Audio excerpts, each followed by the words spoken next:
We should now be live, so welcome to the third session of our Heart and Darkness Star Wars Edge of the Empire campaign. We're one player down tonight because Johannes can't be with us, unfortunately. However, since his character, Tycho Madarr, had conveniently split off from the rest of the party at the end of the last session, that's not too difficult, and Johannes, who plays the Wookiee, Rufus, who plays Ralatha, the Wookiee bounty hunter, is running a little bit late, so hopefully it will join us in a minute. So I'm going to ask the two players we have here to introduce themselves and say a bit about their character. So if we can start with Andrew. Sure. Hey guys, Andrew Knapp here. For this game, I am playing Orobaka, nicknamed Ralbak, who is a Wookiee entrepreneur. His name in Shuriwook means lover of treasure. He's somewhat of a outcast of his people, and he's currently gotten him and Ralatha tangled up in some kind of blood feud with a faction of Wookiee Liberation Front. Other than that, he's very much a talker, a smoozer, and a negotiator. He is a businessman with long fur. Excellent. And Jay, if you can introduce yourself and say a bit about your character. So my name is Jason. I'm playing Link Gina, who is basically a skinhead, neck tattoos, facial scars like straight out of prison, working on semi-permanent leave, I suppose is the best way to put it. Link is the kind of guy who, due to his past experiences, shoots first, asks questions later, but he does try and play softly if he can. He's also recently acquired, kind of like a small companion, both in height and age, who is now sending off to help sort things out for him. And he's got a kind of a strange relationship with him because Link doesn't really do well with people, but he's trying his best. Indeed, because we've had a bit of a break since the previous session, just to give you a bit of a recap. In the first session, you all took over this E-9 Loronar class ship called the Oculus Tenebris, an Imperial scout vessel that had discovered this strange ore on an uncharted world that apparently could be used to manufacture personal stealth fields. And with a little bit of violence, you guys, and a lot of computer jiggery pokery, you guys managed to take over the ship. However, as you did so, the ship was severely damaged. You also came under attack by these strange droid tri-fighters, these droid starfighters, that it's believed may have been sent by the Wookiee Liberation Front, the Kashyyyk Liberation Front. And you were forced to limp your way to the nearest space station, the KWENN space station, with your hyperdrive pretty much almost falling to pieces as you managed to get there. After a little bit of exploring, during which Link met up with a Nortolan gambler and did a bit of sabacc and card gaming, you discovered that the space station KWENN was under the rulership of a person known as the Crimson Queen, a previously brutal and violent pirate who'd sort of gone semi-legitimate, but whom still had a fondness for trials by combat and quick expediency of the law. During the course of your misadventures on KWENN Station, you discovered that the uppermost spire, this tower-like structure on top of the station, was pretty much given over entirely to the Crimson Queen and her group of marauders, her hand-picked and extremely loyal crew. During the course of this, you also encountered some of the security droids on KWENN Station who were trying to apprehend Saran, the small urchin that Jay mentioned, who'd been guilty of stealing a few things. And after you helped him out, Ralbak was able to persuade the young lad to go and see if he could find any information about the Crimson Queen, perhaps thinking of potential blackmail opportunities. As Andrew said, he is a businessman.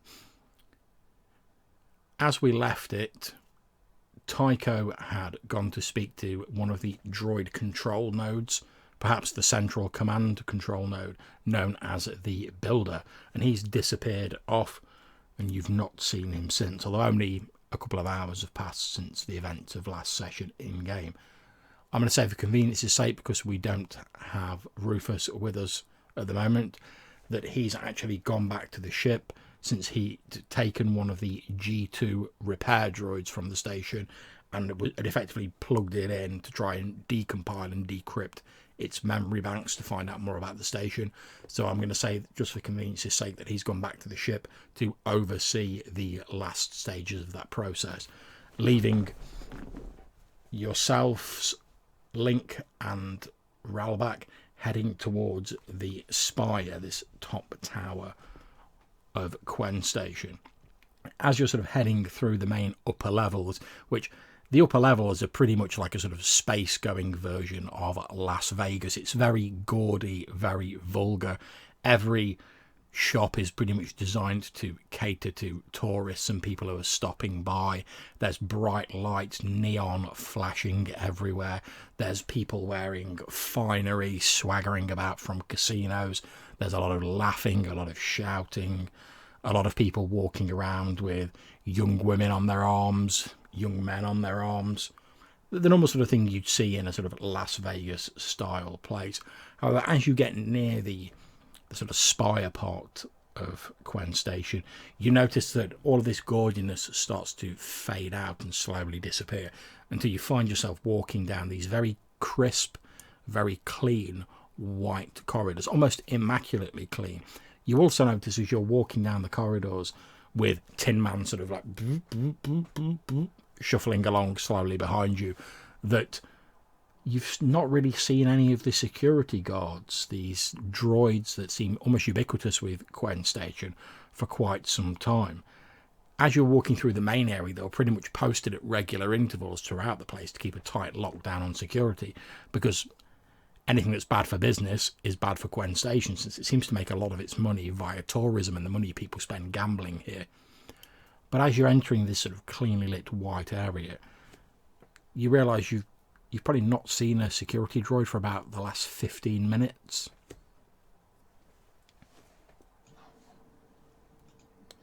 Seems a little quiet here again. It is very odd that security be so lax up here, if this is where the Crimson Queen has her spire. So I'm gonna sort of start fidgeting with my gun, as Link tends to do every so often, and he's gonna basically, maybe he thinks that there's gonna be something provoked if he does something a bit out of order, so he's gonna take a big and just spit on the floor as he's walking along. Okay, you spit on the floor, you sort of like, you carry on walking slowly for a few minutes, but you're not called to task on what you've done. However, you do notice a small sort of droid, almost like one of those modern sort of remote hoovers, sort of whizzes out into the corridor from a small alcove, heads over and starts cleaning the patch where you've spat on, and then it disappears back into a small alcove in the wall with an audible like as it moves. As you continue walking down the sort of white lit corridor, say very clean, immaculately clean, you reach what appears to be a large set of double blast doors, and based on the sort of publicly available maps that you've seen on the information terminals, you know that this is the entrance to the spire proper, if you will. As you get there, you can see there appear to be two men wearing red and grey body armour that almost completely covers their faces. You can see sort of what appear to be green ocular sensors glowing behind the helmets. In fact, if it weren't for the sort of way they're standing, it would be quite difficult to tell whether they were biological or whether they were droids. You can see that both of them are carrying large, what look to be like energy rifles of some kind. Although they're not of a sort of standard make that you're familiar with. Now, before we approach, I would, seeing this, turn to Link and say, what's our game plan going to be in here? Personally, I want to see what the Queen's up to and if she's open to business propositions. However, I don't want to go in like a bull or a Nexu in a china shop. Okay, well, how about this? You do the talking, and then if they don't like us, I do the shooting. I'll turn to Tin Man and put a gruffy, hairy hand on his shoulder. What about it, Tin Man? You willing to translate? As you turn round to Tim and you put your meaty, furry paw on his shoulder, you can see he appears to be he has his head tilted to one side and he's sort of staring off into space. Well, as much as a pewter-coloured protocol droid can stare. He turns around to you and says, "I'm sorry, sir, could you repeat that? I was distracted. I was monitoring your stocks in the Corellian Engineering Corporation, as you requested." Ah, very good. Yes, I'm going to need your assistance as a translator. Are you up to it? Yes, of course, sir. That is one of my multitude of functions. I should inform you, sir, though, before we go in, that I've picked up what appears to be a transmission of Corellian origin. It's certainly using a Corellian carrier signal. And were you able to translate the contents? Yes, of course, sir. It's a live signal. It's coming in now. If we have a suitable device, I can transmit the signal to the device. It shouldn't be a terribly difficult task for someone of my immense talents, sir. No problem. I actually have a hollow messenger, so I'll pull out the circular disc in my hand and hold it in front of him.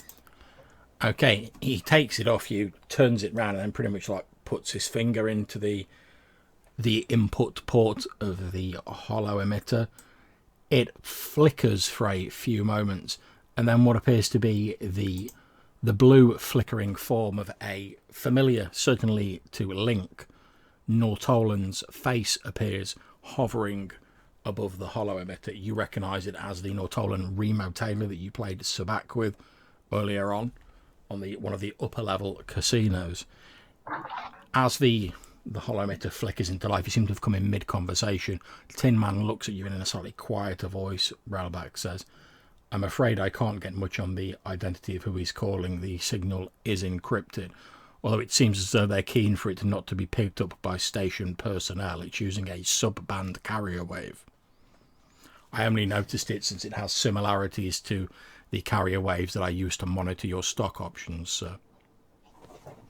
And is the hollow giving us any audio?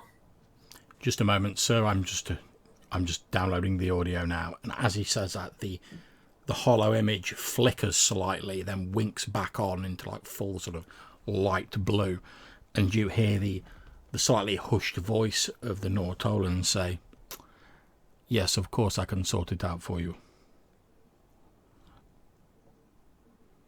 Another voice, you don't see like who's talking to him, but you hear another slightly more business voice say, "Well, look, we know that you have contacts there. We've always found our business arrangement perfectly equitable. I'm assuming that you wish to continue in the same manner." The Nortolan says, yes, of course. I'm happy with the business arrangement. And you know I've got the contacts here. I can put you in touch with a friend of mine. He is a Bothan, Tre Grandath. He can get you the information you want. That's good, Mr. Taylor, that's good. Now, I don't need to tell you how important this is. After all, once we have the location of that vessel, it may lead us to the Dark Star. At which point, Remo Taylor says, "I'm not concerned about whatever you're looking for. Whatever this Dark Star is, doesn't concern. All I'm bothered about is getting paid. Yes, we'll arrange for your normal fee of 5,000 credits to be deposited in your dummy account, as per the normal arrangement. We'll send you the details on a secondary wave. Just get the coordinates to your contact, get them verified, and then we'll be looking to get a group together to go and locate the Dark Star. We believe it's currently aboard an old separatist vessel that was crashed in the area during the latter days of the Clone Wars." At which point the Nortolan says, "Could be pricey. Not many people are going to want to mess around with a team like that." "That's not my problem, Remo. Look, just get it sorted out. Contact us when you have. there might be a bonus in it for you if you manage to get as a group together. At which point Remo says, don't worry about it. I'll contact you with the amended price list later. Stoneheart out. And then there's a boop, and the hollow message winks and disappears. At which point Tin Man, still with his finger sort of stuck in the hollow messenger, looks up at you and says, I'm afraid that's it, sir. The hollow signal has terminated.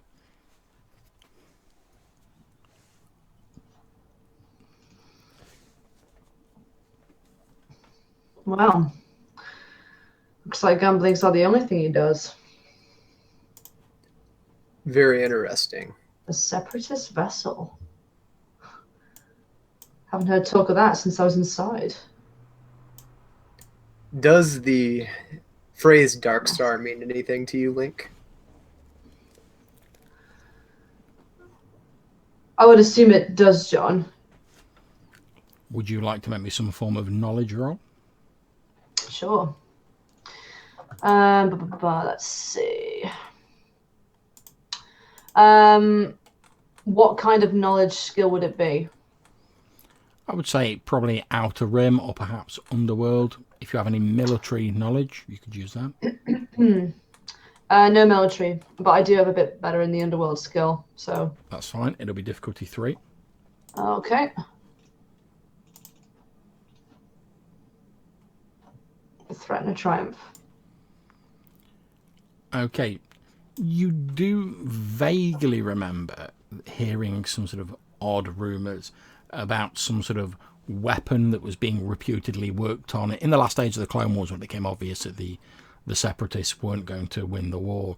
There was a splinter faction, it's rumoured, amongst the Separatists who were working on some sort of weapon to enable them to turn the war back in their favour. Okay. You don't really know any details about it, though.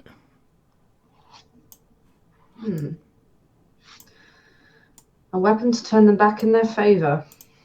Well, obviously they didn't get it in time. I wonder what Remo wants with it now. Probably to salvage what remains of it. I wonder if this super weapon, presumably the Dark Star, was in a finished state, or if it was only in a research and developmental state.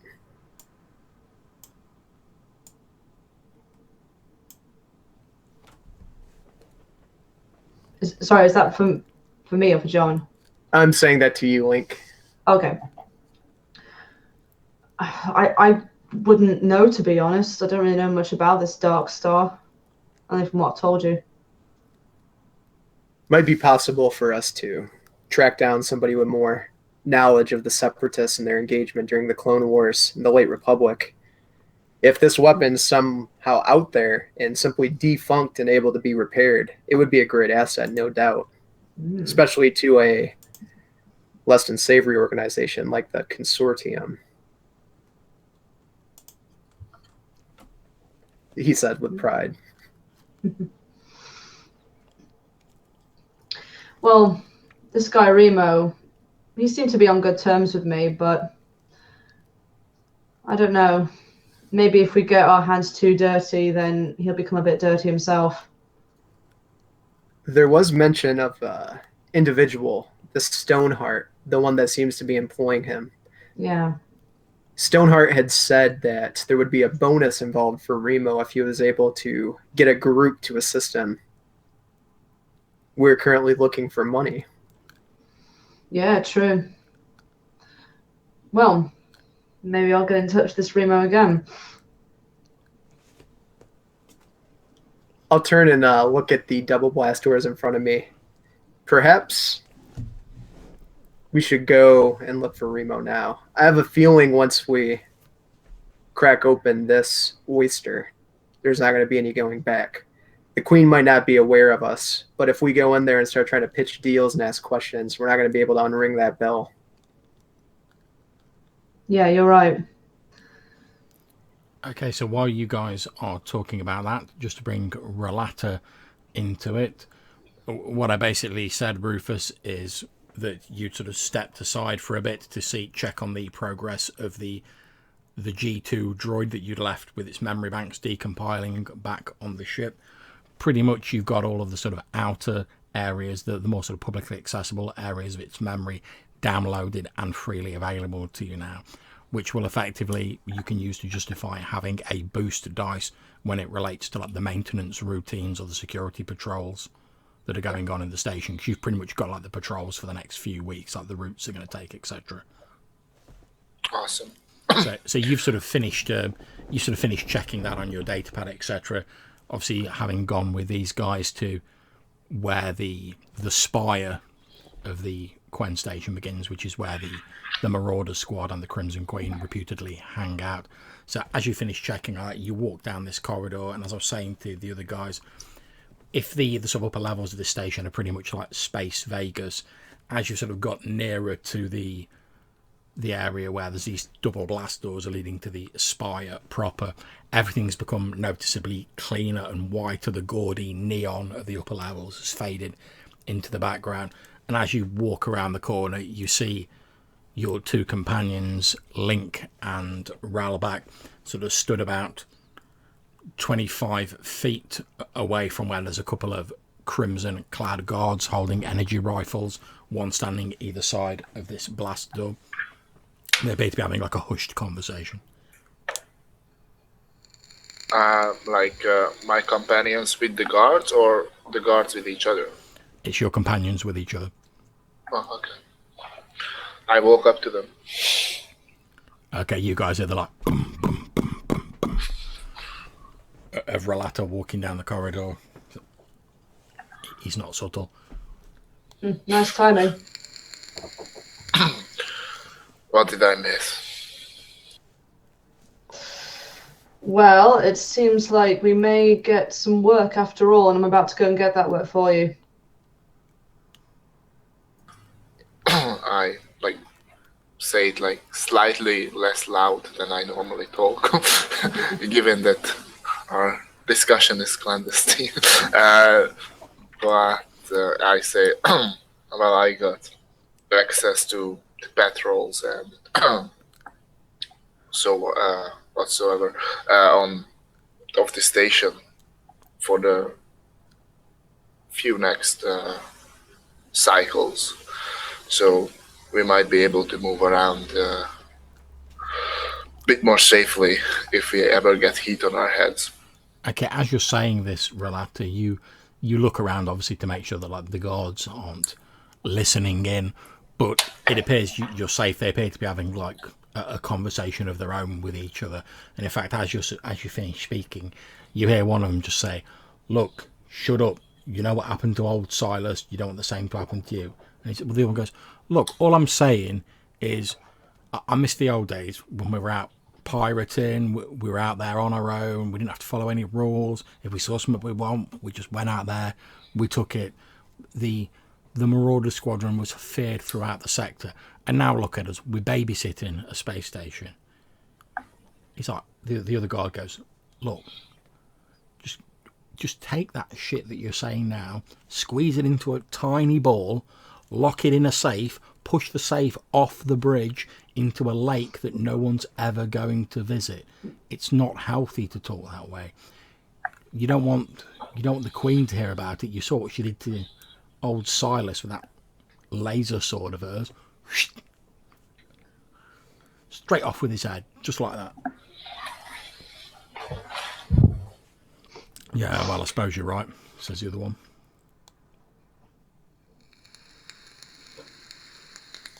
I look at my owner,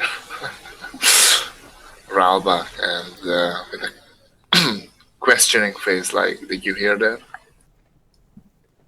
I'll slowly start to nod. Laser sword. You don't think it's a lightsaber? I look at him like, what else could it be? I didn't think a pirate could wield one. Unless she's trained herself. Tin Man behind you says, "Well, there are a number of things it could be. It's more likely a vibro sword or something along those lines." I turn to Tin Man like, these guards, as you heard, are probably experienced pirates by the way they talk. I think they would recognize a vibro sword. You make a very good point, sir.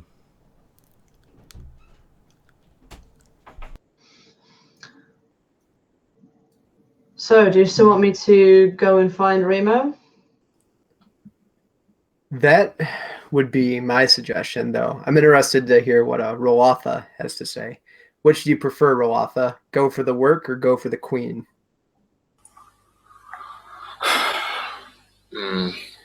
The information we might have just acquired about her owning a, so to say, laser sword makes me want to avoid her as much as possible. Having any kind of weapon that could be construed as a Jedi weapon is very dangerous in this day and age. Simply linking such information to the right individuals could have a disastrous effect for the Queen.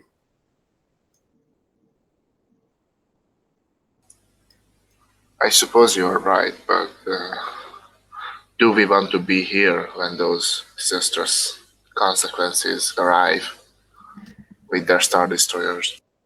No, not I. Hell no. Perhaps, though, I could investigate that a little bit more. If we could get a description of the lightsaber. That's possible. Tin Man says, well, if you'll forgive me for being blunt, sir, I don't think the guards are going to volunteer that information simply if we ask. I think, Tin Man, this might be a job for Tycho. If he can get into the systems, there might be some kind of surveillance equipment up in the spire where he could take images. Rolata just like cracks his fingers, looks at you and like, or we could just do it the old-fashioned way. Rolata, are you suggesting we abduct one of these men and beat the information out of him? You said it. Well, I'm not saying no. I'm not sure what he's saying meets the strict definition of suggestion, sir. I shoot Tin Man a little bit of a glance. Tin Man, could you go back to analyzing those holdings of mine from Corellia? Very good, sir. And his head tilts to one side, and he goes quiet. We better hurry up and decide before they realize what we're doing wandering around here. All right. Tactical plan. Link, this is your forte. What can we do to draw one of them out? That's the thing. This corridor's so clean. There's not really anything to hide. The only thing that I can think of right now is, well, there was that little cleaning droid that would come out. Maybe if we could bring out quite a few of them all at once. What if we were able to bring out one of the droids that's not supposed to be on this floor? That would look really suspicious. Yeah, that could work. But the logistics of that I can't quite do myself. I'll need some help with that. Maybe we could stage some trouble around nearby, and they would come look at it. A brawl in the streets, and I look at Rabak. I like it. I like it. You know, I think I saw a Trandoshan back there. Perhaps we could go rough up his cart.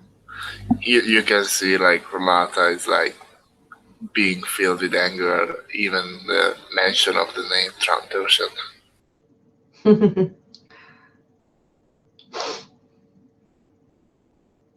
Yeah, sounds like a much better plan. Well, I'm thinking if then one comes to break up the fight, you, Link, could deal with the one that stays behind. No problem.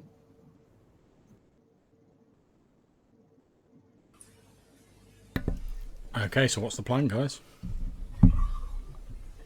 Oh, I'll do what I do best. I'll take out my shot gloves and start pulling them over each of my fingers and tightening the leather up. Okay, so I'll put my blast rifle away for the moment. I'll probably use the vibro knife on this guy if I need to. But yeah, basically, I'm gonna be staying behind, maybe taking the guard that's left for a walk while the other two beat up a Trandoshan, as far as I gather. Or something Okay. cause a disturbance with the Trandoshan. Okay, not a problem. So Link stays behind. Ralbak and Relath, are you taking Tin Man with you, or are you leaving him with Link? I'll have Tin Man go over to like a vantage point where he can see what Link's doing and what we're doing, and just have him wait there. Okay, so he basically stands on the corner between the main thoroughfare and this corridor that leads to the entrance to the spire. Obviously, Link is a bit further down the corridor that leads to the entrance to the spire, and you guys are stepping out to the main thoroughfare. As you do so, you're immediately met by the gaudy lights of the many trading places, casinos, gambling halls, etc. of the upper levels of KWENN Station, the area that's built to cater for the tourists and people just visiting on quick layovers. As you walk out, you can indeed still see the Trandoshan you spotted earlier on your way here, Ralbak. You can see he appears to be talking with a group of humans. Occasionally you see him sort of gesture down the corridor with one of his reptilian claws.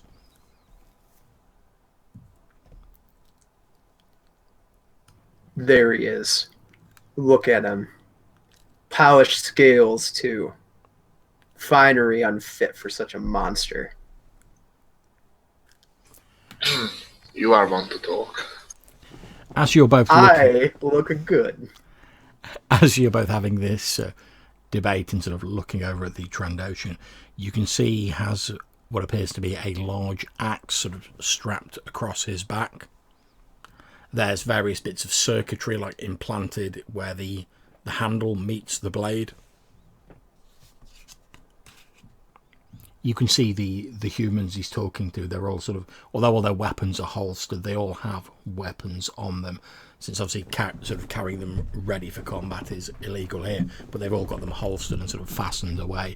But they have a very sort of mercenary look to them as they stood around with this Trandoshan talking. As you watch, you see one of them take out a credit stick and hands it to the Trandoshan, who tucks it in the sort of vest pocket of this weird sort of conglomeration of, like, it looks like some sort of animal hide and sort of almost like combat webbing that he's wearing. He tucks it away and nods. You briefly see his like reptilian tongue like flicker out from between his fanged jaws.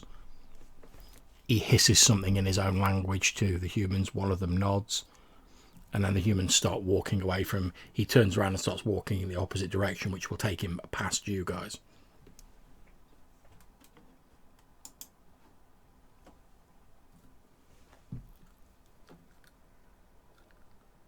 I'll motion towards the Trandoshan. I just like sort of whisper growl into your ears, like, do you want to provoke it, or we should start a battle or fight? Okay. Provocation is good. I'll walk forward and throw my arms up in the air with the shot gloves on my hands and just like look up towards the ceiling and loudly proclaim in my growls, "You there, Trandoshan! Kashyyyk belongs to the Wookiees and the Wookiees only!" Okay. He turns around and looks at you through his red reptilian eyes, and in a sort of harsh tongue, he just hisses out at you, "Ah, Wookiee scum!" I sort of add on to that, like, and say, "Bah, your little buddies are not here to attack defenseless families and kidnap them. You are not so talkative now." without your hunting pack, are you now? He pulls his axe off his back and says, "Why do I need to talk? Your people are already slaves. You have already lost." Oh, you don't need that big thing on your back.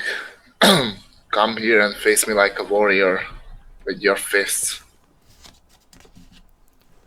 When there are I two of you, forgot. I don't think so. Haha, Rolotha, look at him. So cowardly. His people forgot the warrior way long ago. He's looking for whatever excuse he can to save his scaly hide.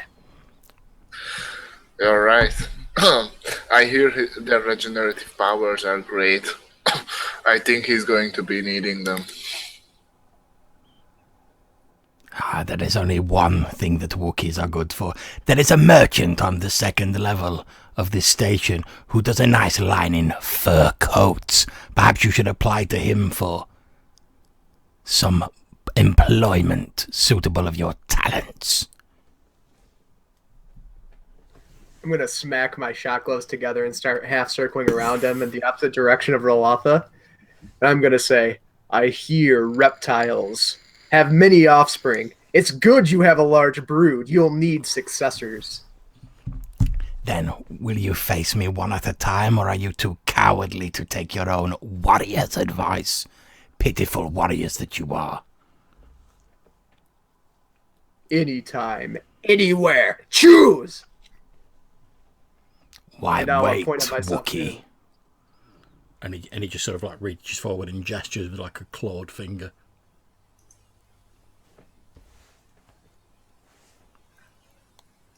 You want him, Rolotha, or you want me to take him?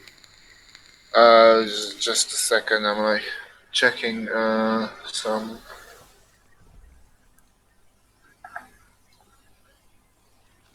Yeah.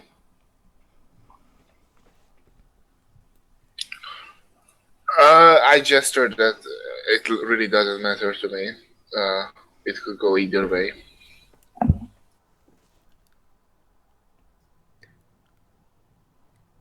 Because we've known each other a while, are you a pretty good boxer? Not tremendously good. It's better than the average, like, Imperial stormtrooper, but All right, I'll go at him then, since I'm half circling on him. I'll smack my shot gloves together and, go in for an attack. Okay, at this point in time, can I ask all... I'll make one for the NPC, obviously. Can I ask the two of you to make me cool rolls? Just to get the Sure. initiative order? I rolled for Destiny, by the way. Yeah, that's Added absolutely the- fine, dude. Thank you.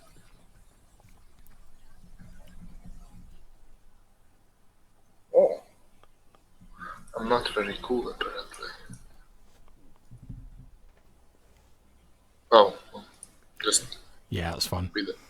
Okay, so we're basically going Ralback, Ralatha, and then the Trandoshan. So, Ralback.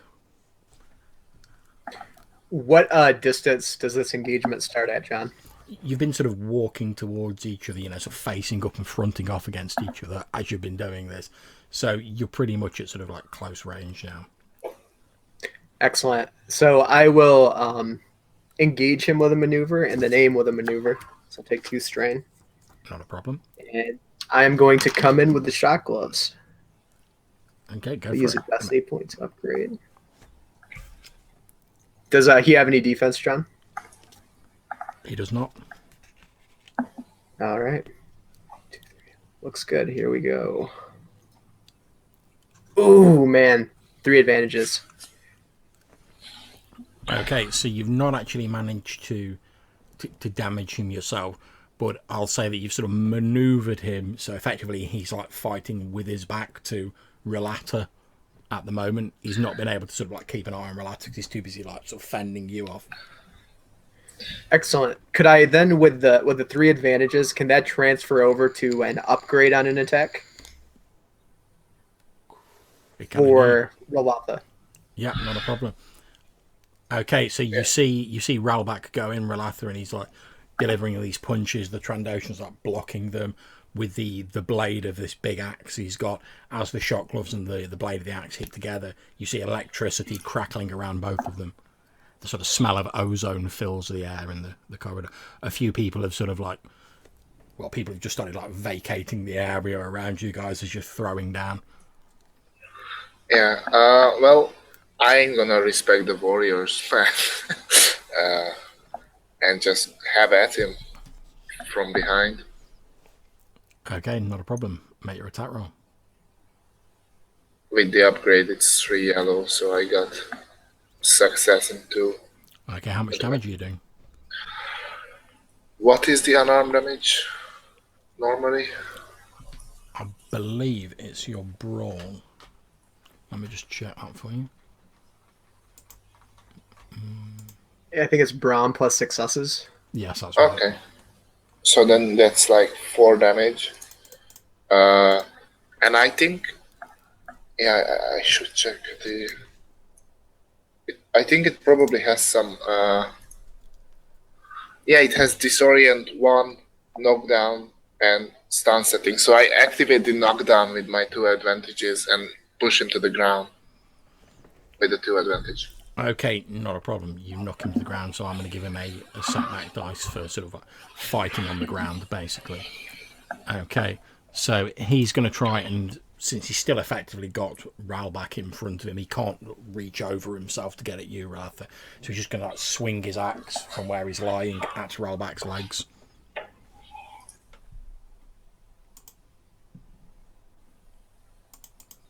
I'll spend a destiny point for this.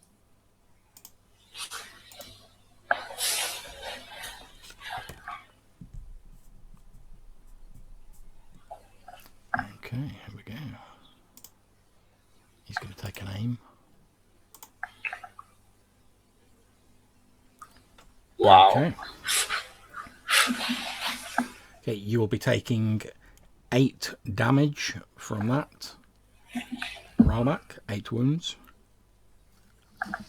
Okay, is that before or after soak? How much soak do you have? 5 soak. Okay, since it has pierce 2, you'll be able to subtract 3 of those damage. Okay, so 5 goes through. Okay, I'm also going to spend my 2 advantages for a critical.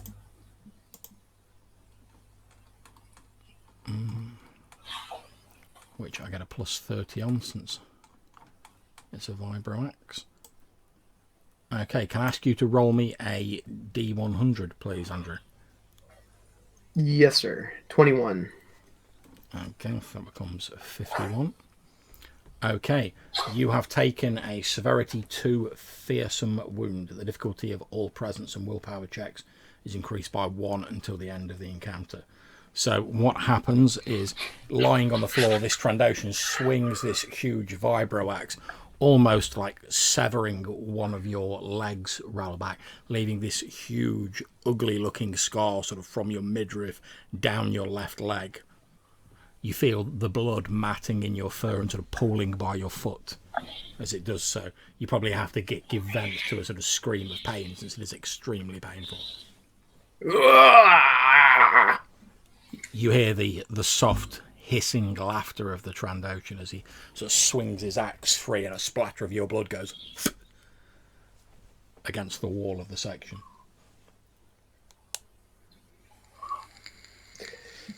Yeah, so as he gets me, I will then come in sloppily while he's on the ground, kind of like abandon my boxer stance I had taken and just go into full brawl mode. Not a problem, go for it.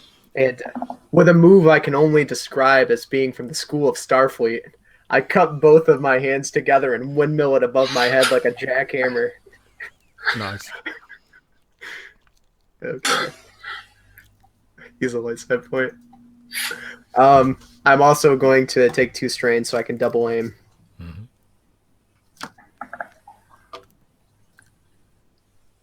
And we have we get a free boost on him being prone. Yep. For melee attacks. Excellent. You can ignore the D100, but yeah, no problem. So 3, 6. So it does 8 damage with Wookiee Rage. And it can crit. Unarmed has like 5 advantages to crit, but you can crit with them. Mm-hmm. I can, because I'm using shot gloves, I can do stun 3.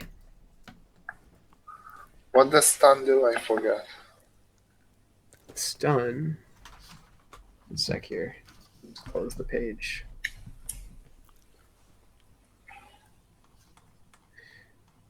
Stun. Stun. It inflicts. If you use stun, it inflicts strain equal to the stun rating. That's. Oh, right. Right, and it's unsoakable because it just like causes strain, and so strain damage. So you've got stun 3, did you say? So. Yeah, so I will activate that. Okay, not a problem. You deliver this vicious blow to him. You see him sort of roll about a bit, trying to shake his head to clear it. He's like, yeah, and the way the blow looks with the windmill, because I've got my hands up clasped like that jackhammer, I bring him down right on his side, like administering some kind of diabolical CPR. okay, not a problem. So just briefly to cut across to Link in the corridor heading into the spire, you see the 2 guards stood by the double blast doors. They obviously hear this commotion and the shouting of all the people who are like, oh my god, these people are killing each other in the middle of the thoroughfare. You see one of the guards look up, he turns to the other and says, go and check it out. At which point one of the guards sort of lifts his energy rifle up and starts running down the corridor. And obviously it's going to take him a little bit of time to get there because the other guys are in combat around. But that does effectively leave you alone with just 1 guard, Link. Mm-hmm. Okay. So, what kind of... He had like he had a rifle. Yeah, has he? Mm-hmm.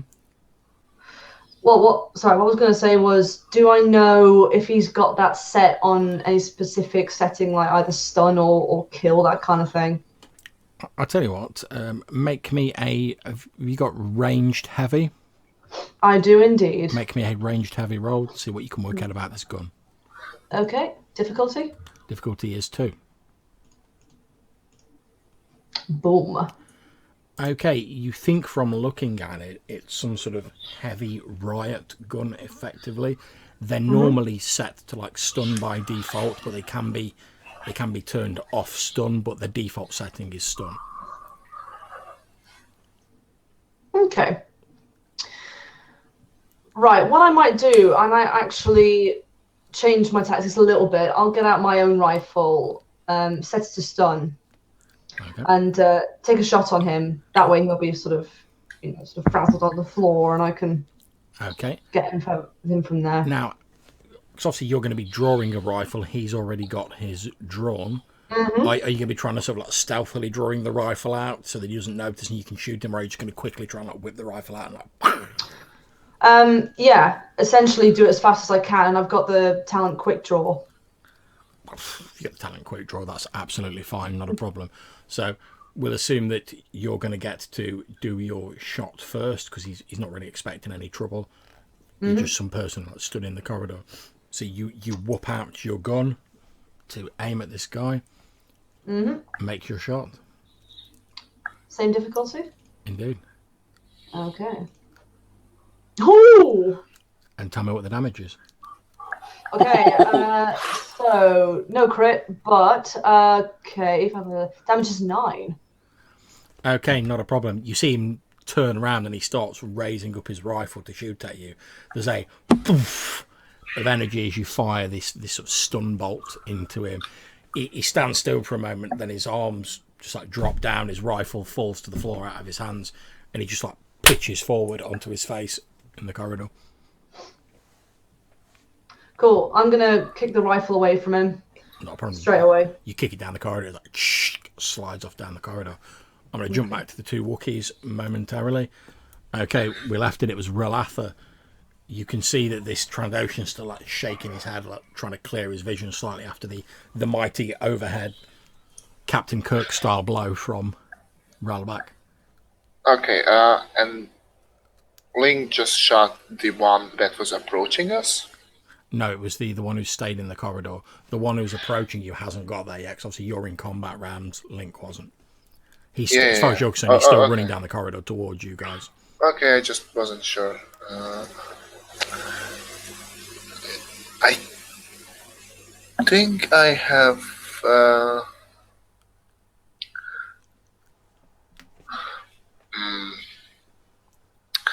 Okay, I have this like binders for handcuffs, basically, which are like super awesome. They are graph binders, and I bought them for expensive money. Could I put one of them? I mean, could I put it on the Trandoshan as he's on the ground? Okay, what I'd say for that is effectively it's going to be like a brawl roll that you need to succeed on to just sort of like wrestle him and long enough to fit these binders on him. Okay. I'm going to try because these are like super strong and they require formidable athletics check to get out. Like that's 5 purple to get out. So they are pretty much impossible to break out from. Okay, I'm going to set the difficulty of the brawl check being his brawn, which is 3. One of those will be red. Okay. I'm going to spend the that's fine. point. And roll.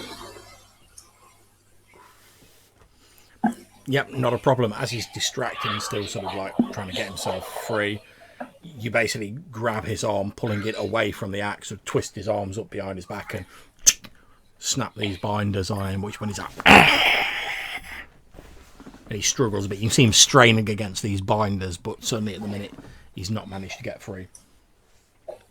Yeah, so I snap those on, I turn it on, like they clack together with like impossible force. Obviously he can't really wield the axe with his hands bound. No, the axe is lying on the floor. You've sort of pulled his hands off it and snapped his arms behind his back. Yeah, I take the axe. Not a problem, you have a vibro axe. Yay! And I look at Ralbach, hoping he's like dying, but checking for being sure. Okay, so Ralbach, the Trandoshan, has been slapped in these binders. He's still sort of like cursing in his own language and struggling to get free, but they look fairly secure. You just see Relatha's just like picked up this axe and he's like, Seeing him disarmed now and at my complete mercy, I will once again cup the hands in the jackhammer, but instead of wielding it overhead, I'll wield it sideways like a baseball bat and come in just to smack him square in the gut. Not a problem. You smash him in the gut. There's a long exhalation of air as he's like... and then he sort of doubles over and slumps sideways onto the floor. I will then proceed to crack my neck in each direction and then turn to Relatha and say, "You spilled Wookiee blood. It's sacred." Oh. Yeah. We both know how much you care about those customs. And I hand him Stimpack from my bag. How much will this cost me? As I take it out of your hand. I look at him in his eyes and I say, "I'm bound to protect you." That is more sacred. And I'll stab it into my leg. Okay. As you're handing over the Stimpack, Ralbach takes it off you and sort of jabs it into his leg. There's a tsk as the chemical mixture floods into his system. It's accompanied by a poof, and a bolt of energy hits the ground just next to where you guys are standing. You see emerging out of the corridor this crimson armoured figure holding an energy rifle. There's like a faint sort of plasma discharge at the end of it. He's pointing the rifles squarely at you two, obviously having fired a warning shot. And he says, "Lower your weapons in the name of the Crimson Queen."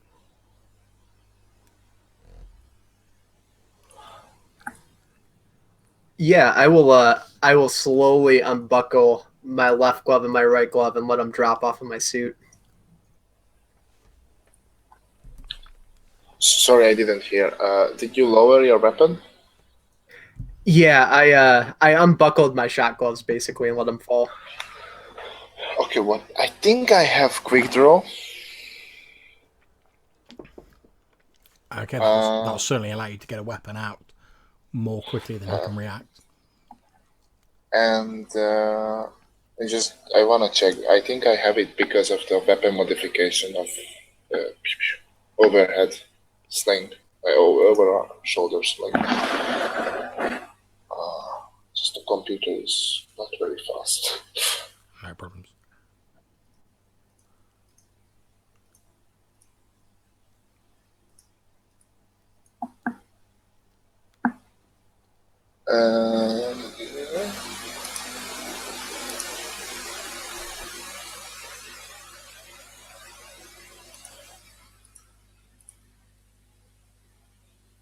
No, I do not have it. That was the previous character. Oh well. Okay, so you're there with this guy pointing his rifle at you, his riot gun. You can see that Ralbach has like dropped his shock gloves to the floor. I look at Ralba.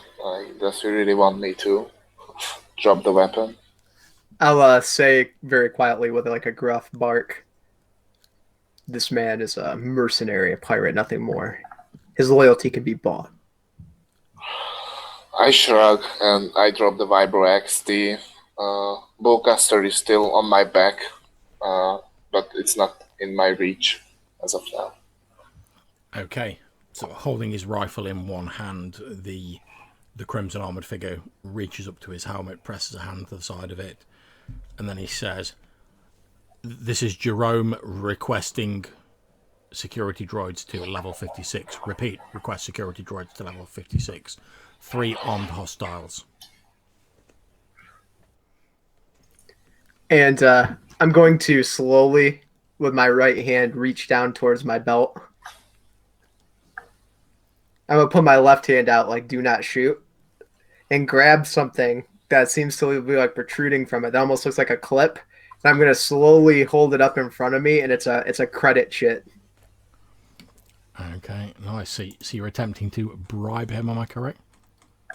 Yes, and I can use greased palms by spending 50 credits to increase or upgrade my pool. Okay, not a problem.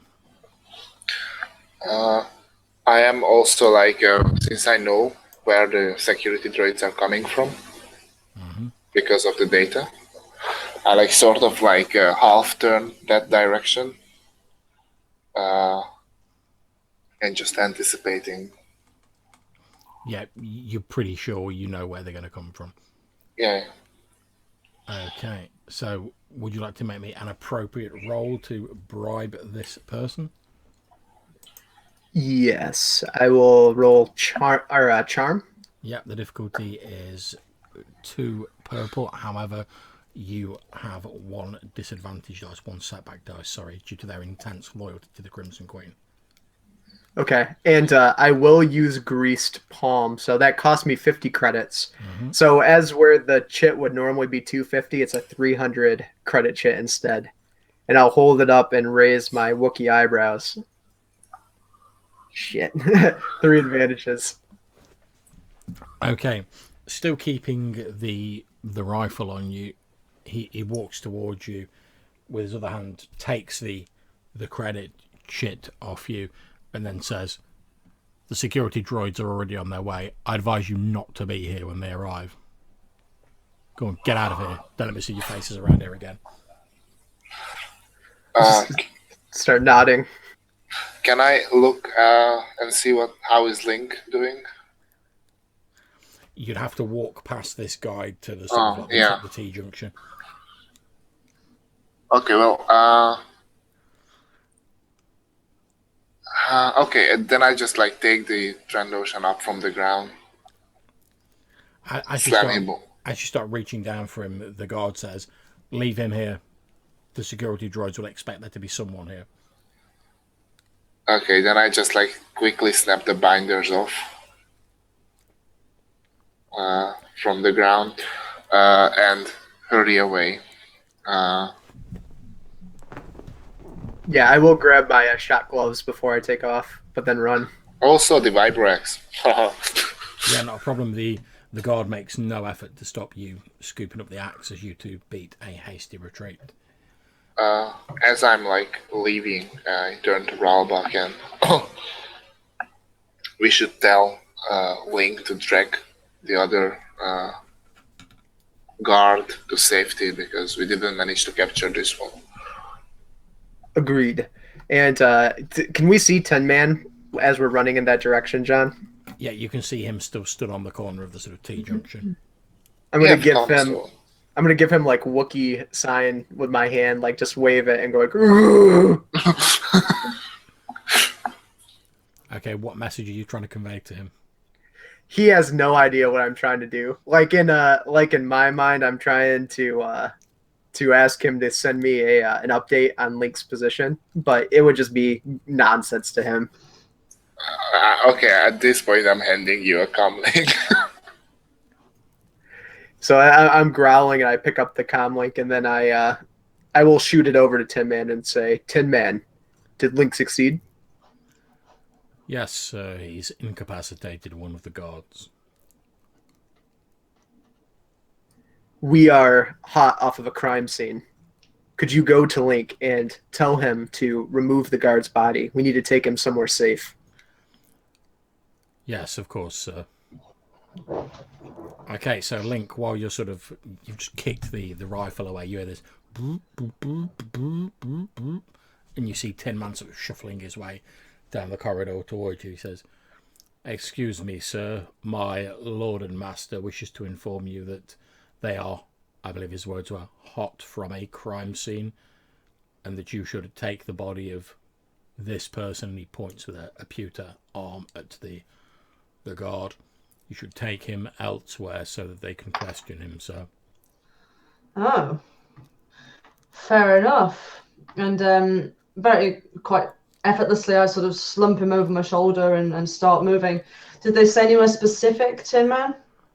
They didn't give me any specific details. More's the pity, sir. Yeah, more is the pity. Okay, in that case, I'll head out of the corridor. This casino, how complex is it in terms of infrastructure? Like, are there quite a lot of nooks and crannies I could keep this guy in for a bit, or would I have to go outside the casino? Yeah, certainly. If you're heading back to the casino you're in previously, which was Trevor's casino, there were lots of sort of alcoves and places for people to talk quietly. Okay. In that case, I'll get to the casino, but just before I go in, I'll kind of get him off the fireman carrier, and I'll start sort of trying to carry him in almost like he's really, really drunk, and just sort of half drag him into a booth and slump him on one of the benches. Can you please make me some form of either stealth or deceit roll? Yeah. Okay. The difficulty is 3, because obviously you're manhandling a large armoured figure. Mm-hmm. Yeah, I can do stealth. Difficulty 3.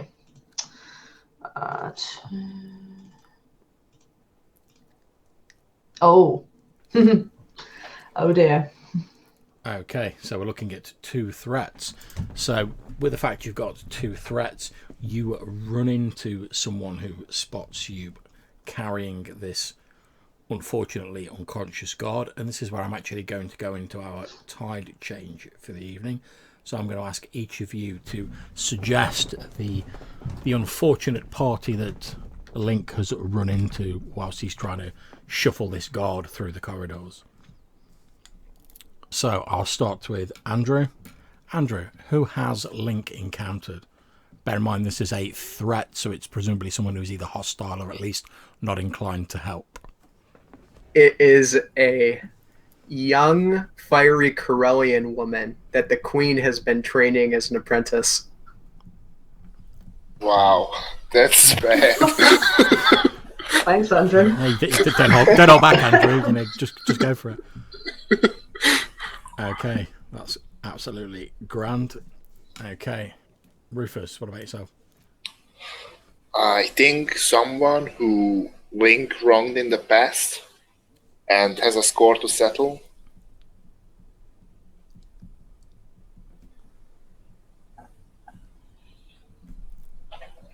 Okay, so since it's someone you wronged in the past, Link, for this suggestion, who might you have wronged in the past? The first thought that popped into my head was maybe some kind of cellmate who I'd had a lot of rivalry with. Maybe he wanted to settle something with me, but never did because I was freed before he could. Okay, that's absolutely fine. So now, what's your suggestion for who you've run into? Probably a group of religious nutters who see someone like me as being not pure to them, since I've been a criminal and it's kind of obvious that I'm still a criminal, and they kind of wish ill on me. Okay, not a problem. So for anyone who's watching who isn't aware how tide changes work, I ask the players to suggest a plot twist as they have just done. We then have a 15-minute break. I'll post this as a poll on the Tides of Change Facebook group. When we've had our 15-minute break, whichever option or options gets the most votes will be the plot twist that we'll go with. If we get a draw situation, as we've already had once, we'll combine them together into one huge plot twist of gargantuan Star Destroyer-like proportions. So, guys, if you want to grab a drink, have a bathroom break, etc., we'll reconvene in 15 minutes and then we'll crack on with the game. Catch you in a bit, guys.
Okay, so I think when we get everyone back, we should be okay to crack on with the game.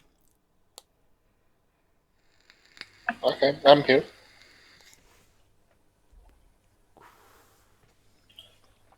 So I'll call it, looks like the apprentice option's winning at the minute. Yeah, that's just like too evil to ignore.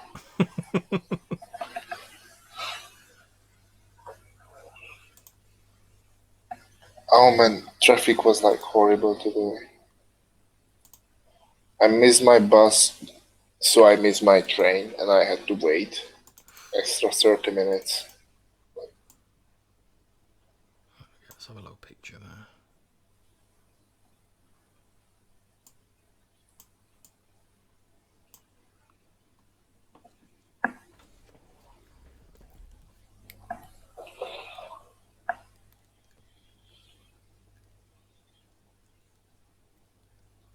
Yeah, that does sound shit, man.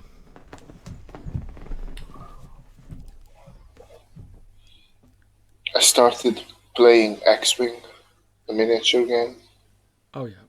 Is that any good? because it's really good. I just really don't need something to spend that much money on. Yeah, I've got to admit that it was one of those things where I could see myself getting like really into it, and I was like, don't really have the cash. I was like, I'm just going to stay out completely because if I get into it, I want to spend all my money on it. Like, the only reason I convinced myself to get into it is that you can make viable lists of ships with very few ships, right? Yeah. So you can like buy 3 ships and be done with it. Of course you won't, but you could. Yeah, technically you could do it.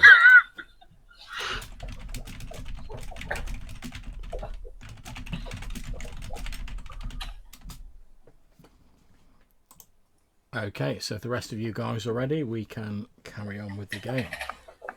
So, Link, Ready here. as you shuffle down the corridor, sort of half dragging this unconscious guard with you, you almost run into this and bump into this very pale white skin to the point where it looks like it's actually sort of like makeup or some form of cosmetic that's been applied. That's how pale this skin is. Observe the picture over there just past you guys. This female human, you think, with this white skin and a dark hood covering her head.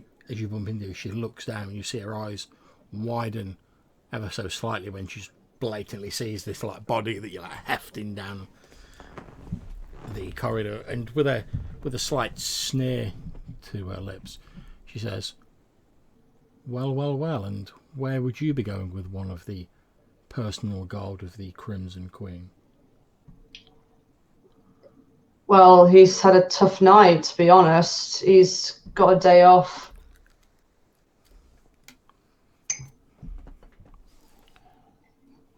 Okay. But as you can see, drink got the better of him. She looks curiously at you for a few moments and then says, why don't you tell me all about what happened? Well, I don't know, because, well, I saw him for a bit at the start, obviously. That's how we got to know each other. And we shared a few common interests, but then I went off after a bit, did a lot of gambling. I do like to gamble, you see. And then later on, I hear he's causing a little bit of issue, apparently. I head over there to see what's what, but it's really nothing. He's just making a bit of a scene, so I offered to get him out of people's hands and just calm him down, put him somewhere quiet. Now, what you've just said, Link, is the sort of the line of like Billy bullshit that you're planning to sort of spiel out to this woman. However, she sort of narrows her eyes and says, why don't you tell me all about what happened? Quite against your will, you find yourself just like relaying like everything that's happened, like starting with like you guys like walking up, planning to get into the spire to go and see what the crack was with the Crimson Queen. Then like two of your friends staging a rumble so they could like distract one of the guards. You knocking this guy unconscious, dragging him away after your friends told their droid to tell you that you needed to take him away to be questioned. And it's only I after realise that I've said this stuff or not. you sort of spiel it all out, and then you get to the end of it. It all seems like perfectly natural way you're saying it. Then you get to the end of it, and you're like, "The fuck did I just tell her all that for?"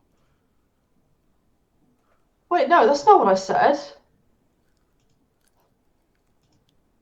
And I try and say it again, but I'm assuming the same thing happens.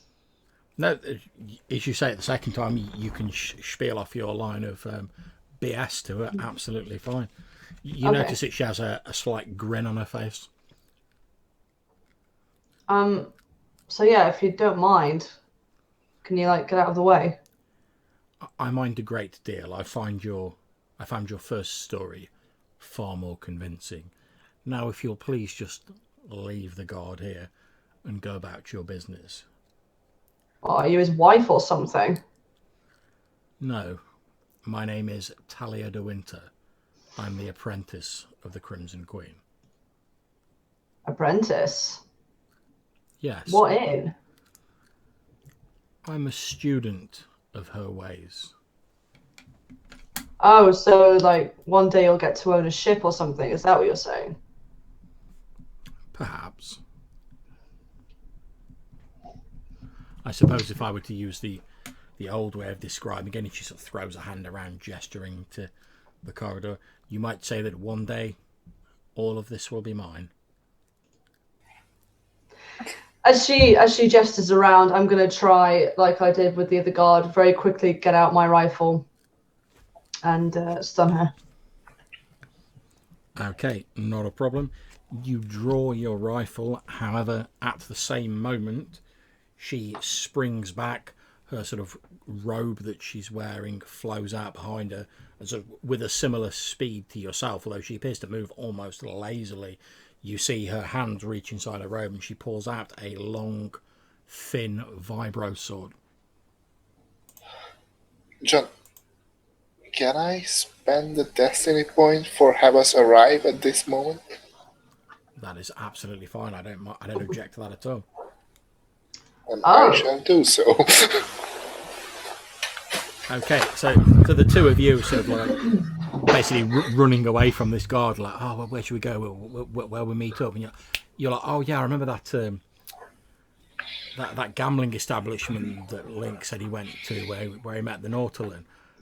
Let's head there, see if he's there. And you guys arrive, sort of running towards the entrance to Trebett's gambling hall, as you see this pallid white figure holding this vibro sword, not really in a sort of like, oh, I'm gonna gut you sort of way, just holding it out in front of her. So you can see Link there with sort of like the guy like dropped on the floor next to him, holding his gun, as you and Ralback sort of run towards him. Well, I would like to draw my weapon. I'm gonna smile at this woman and say, "Oh, so you're a fan of melee combat too? Yeah, why not? I can't resist." So I get out my own vibro axe. Robak will draw his slender, long stasis pistol. It almost looks like one of those ridiculously fake space guns, like the Marvin the Martian would use or something. But he pulls it slowly out of his leather holster and just daintily points it at her. Okay, as you guys run up drawing your guns and you've pulled your axe out, Link, the woman Natalia looks around and says, "Now 3 against 1, that's hardly fair, is it?" Is she like really taking to talk? Because then I shoot. Is she really what, sorry? Is she really like taking the time to talk? Because then I shoot her to bits. Yeah, she's taking the time to talk. She doesn't appear to be Yeah, annoyed. well, villain mistake number 1. Never monologues. Okay. Never do a monologue. Okay, make your shooting roll. I shall. What's her defense and things like that. It's difficulty 2, however, it's upgraded 3 times.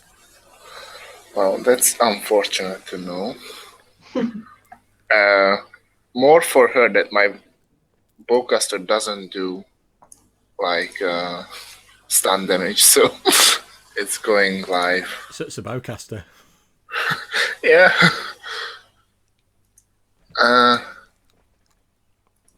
Let me see. I roll with all the dice. Oh yeah, 3 yellow and the green, and yeah, and I also spend a destiny point to make it into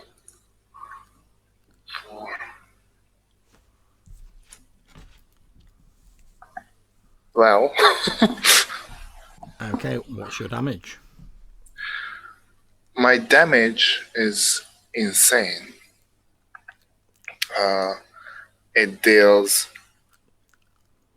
because I activate auto fire 2 times, then I crit, which means for a total of 3 total hits is 33 damage. Okay. And the crit. But you got a despair there, so yeah, it's all good. Feel free to. Okay, your bowcaster shot flies straight and true. Now, you've been firing with a bowcaster for a long time. You know a good shot when you've squeezed one off. However, as this bolt of energy moves towards her extremely quickly, so with blinding speed, so fast that you barely see her hand move, Link, as like, because obviously there's people around you sort of moving around the casino, etc. She just reaches out, like grabs someone by the scruff of the neck and like holds them in front of her. This guy gets hit in the chest by like your bowcaster, which pretty much just like explodes his rib cage and just like reduces him to a fine mist. And then she just like drops the remaining like bit of his spine and his head onto the floor. Well, I see. Ralbach will loudly clear his throat and say, as I lower my gun, "Parlay."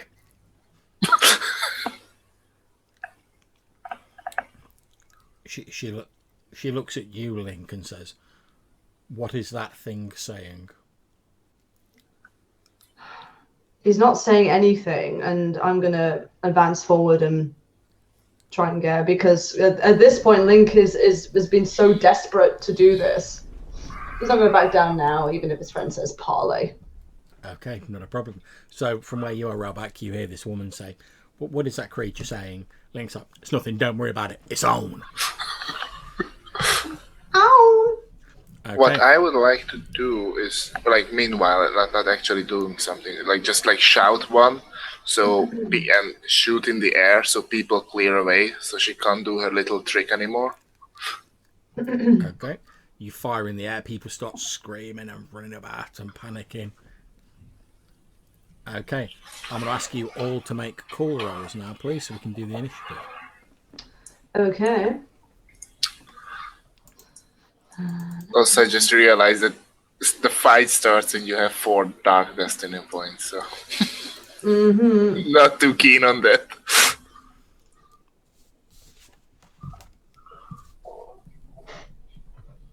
That is unsurprising. Okay. So we've got her, followed by Ralbach, followed by Link, followed by Relatha. Okay. So she is going to step forward and take a swipe at you with her vibro sword, Link. Okay. Just check on them stats. Dem stats. I'll spend a dark side.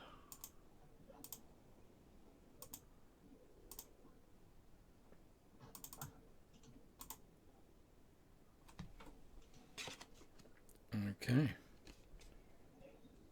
So you have taken 9 wounds of damage minus whatever armor you've got.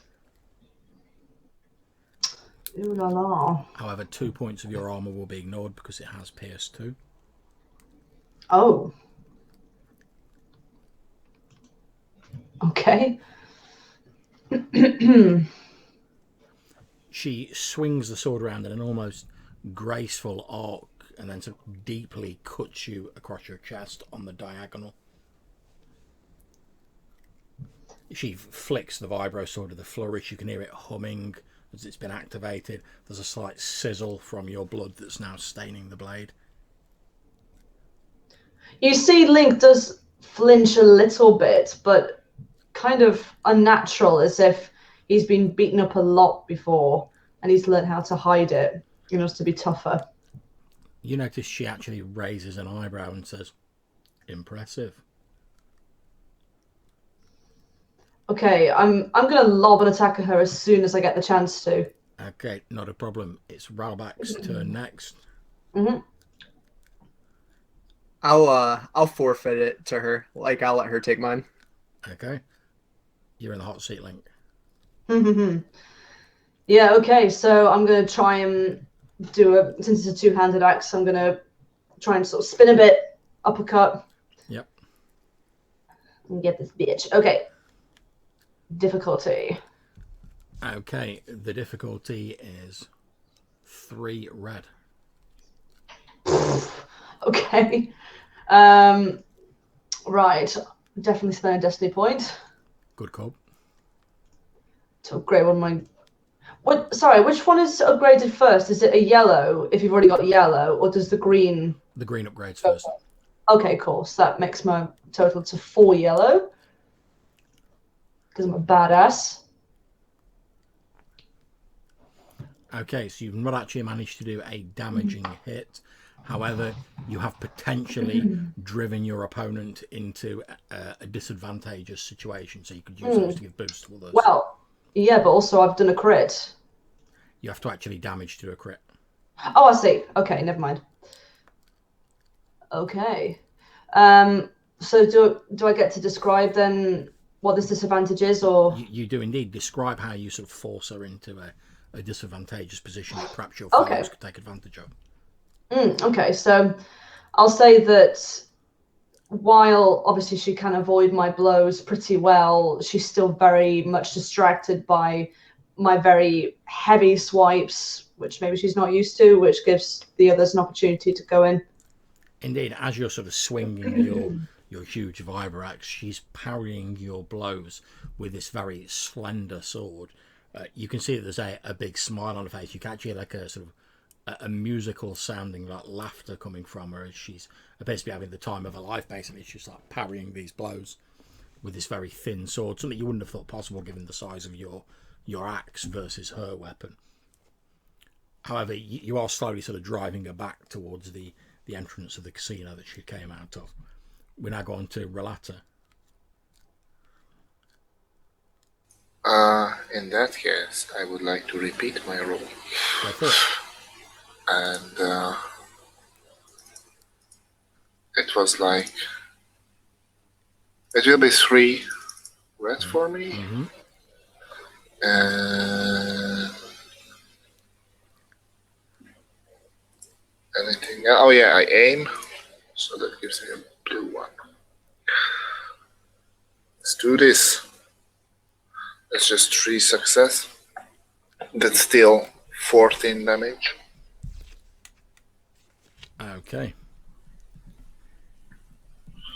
Describe how you deliver a vicious shot that doesn't quite finish her off, but you've put the serious hurt on her.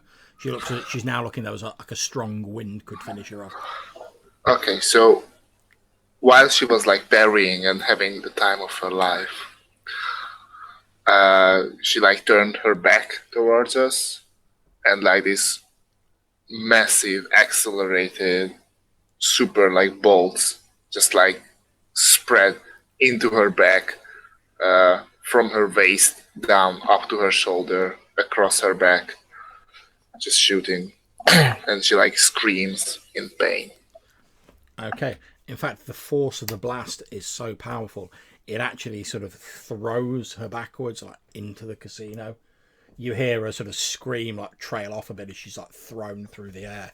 You see like droplets of blood briefly that seem to hang in the air, sort of where the blood sprayed out before the superheated plasma cauterized the wound.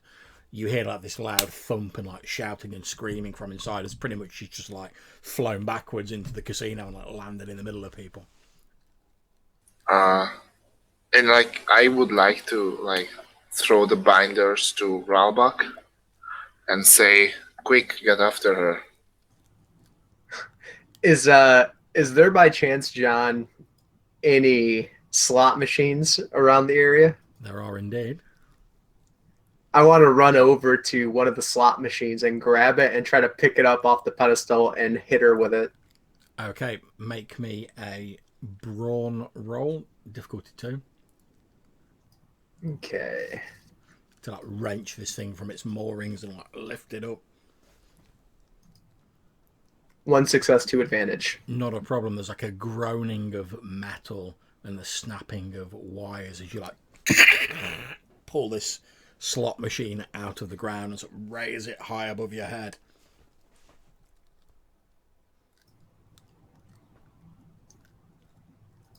Oh yeah. And then just make an attack with it. Okay, not a problem. Make a melee roll. Okay. 3. And I'll use our last light side point to upgrade it. Okay, the difficulty is 3 red and 1 purple. And, is she by any chance like prone? Is she getting up?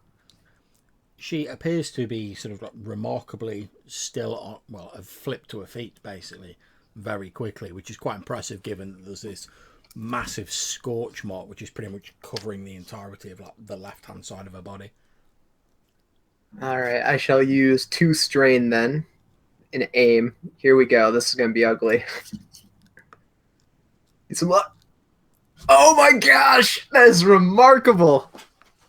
Okay, describe how brutally wielding a slot machine you managed to dispatch this woman. So I hold it above my head, and comically enough, the top of the machine has like trees from Kashyyyk on it, and it's like all done up tribally with like Wookiees on the side of it. So as I hold it back, she turns and puts up her hands and her blade to try to block it, and the raw weight of the machine just crashes through the blade and catches her in the face and chest. And as it hits, the lever on the machine goes off, and you get 3 different symbols appear. We'll say it's like Wookiee Wango drink symbols. Beep, beep, beep. And coins start falling out all of the bottom of the machine as it just busts on top of her. Okay, as she finally stops moving, the coins, the credits continue to pour out of this now damaged beyond repair slot machine until pretty soon like her upper body's like buried in this small pile of like glistening credits, just like her legs and her arms sticking out of it.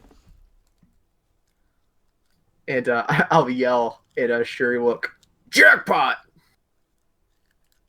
Nice. Okay. You can see like pretty much everyone in the place is like staring at you with like looks of like horror on their face. I go in. I rush there. Is there any point in checking if the woman is alive? Okay, you can certainly go over and check it. She doesn't appear to be moving, but you can make me a medicine roll if you've got it. Oh well. Okay. Like my medical skill is like approximately. Does she have her head on? A head's still attached, you think, under the pile of credits. You might have to like, clear them away a bit. What is the difficulty? The difficulty is only 1 because you're basically just like checking, is she breathing? Yeah. And like I turn to Rowatha while you're looking at her and I say, "Do humans have 1 heart or 3?" I spend the destiny point to remind me that I'm right, like disembowel the human to remember some basic biology. Mm-hmm. Well, she does have her head on. Okay, with the 2 advantages, and because you're only checking to see if she's still alive. You basically just like, hold up a piece of metal in front of her like face once you've cleared the credits away to see if it steams up, etc. You can tell that remarkably against all the odds, she is actually still alive, although she's clearly not in any shape to be any sort of threat at the moment. Great. Then I push over the slot machine. I put the binders on the woman and throw her over my back. Then I look at Ralbach and say, we should really go. Agreed. And I will, though, narrow my eyes and say, it's not without irony that I say this is the only time I've ever won on a slot machine. Sort of as I leave, I just glance back to see if Ralbach is following or is stuffing his pockets with. Okay, not a problem. At this point, can I ask you all to make me a perception roll, please? Ew. Jay, you will get a boost dice since you're sort of stood back a little bit from what's going on. Nice.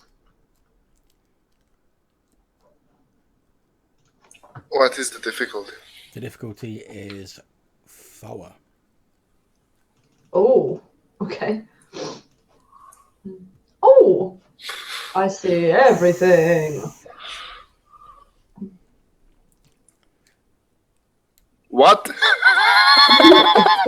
at those rolls. What the heck? Okay, so what happens is this. So stood back from where you are, you sort of stood back a little bit, Link. You watch as Relatha sort of scrapes these credits away and sort of like checks that the person's still breathing. However, as Relatha like lifts this person out, instead of like the pale skinned woman you were expecting to see, you see like just like what looks to be a maintenance man wearing like the normal grey overalls, although he's got like the scorch mark still down like the left hand side of his body. Relatha just like quickly like throws this guy over his shoulder and says, we should go, Ralbach, and they start heading off. They don't appear to have like spotted anything's amiss at the moment. So I'm kind of blinking, and I say, wait a minute, you've got a maintenance man over your shoulder.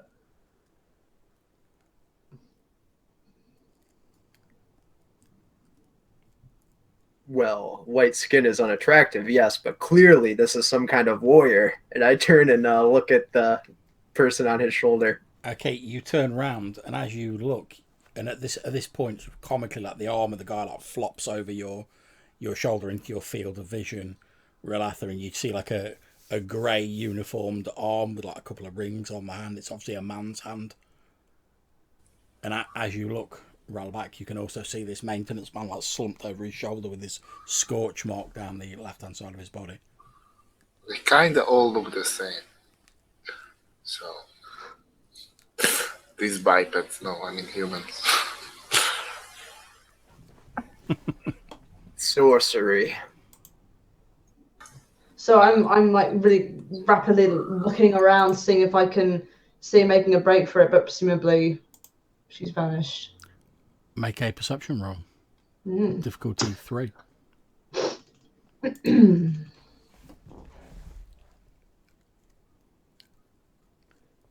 You look around, you don't spot anything out of the ordinary. You see a number of people talking into like communicators, which is no surprise given that you lot have just like blasted someone in here, ran in, beat someone to death with a slot machine, and then like two Wookiees have like thrown the person over their shoulder and been like, shall we leave?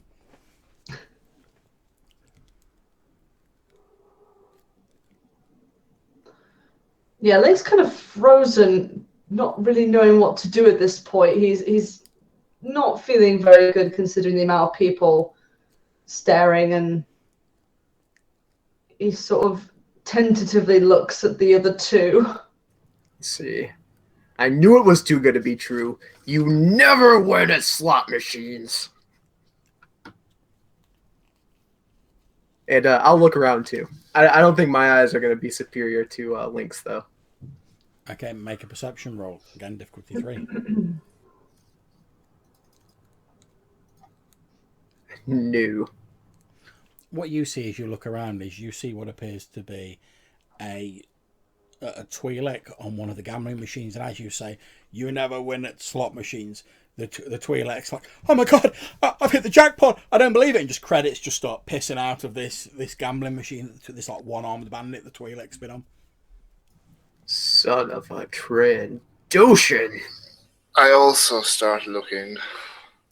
Okay, Because same roll. why not? Oh. Unsurprisingly. Well, I threw off the maintenance guy.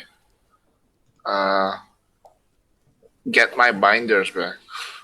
They were expensive. You snap them off. As you lower over to the floor, you hear like a...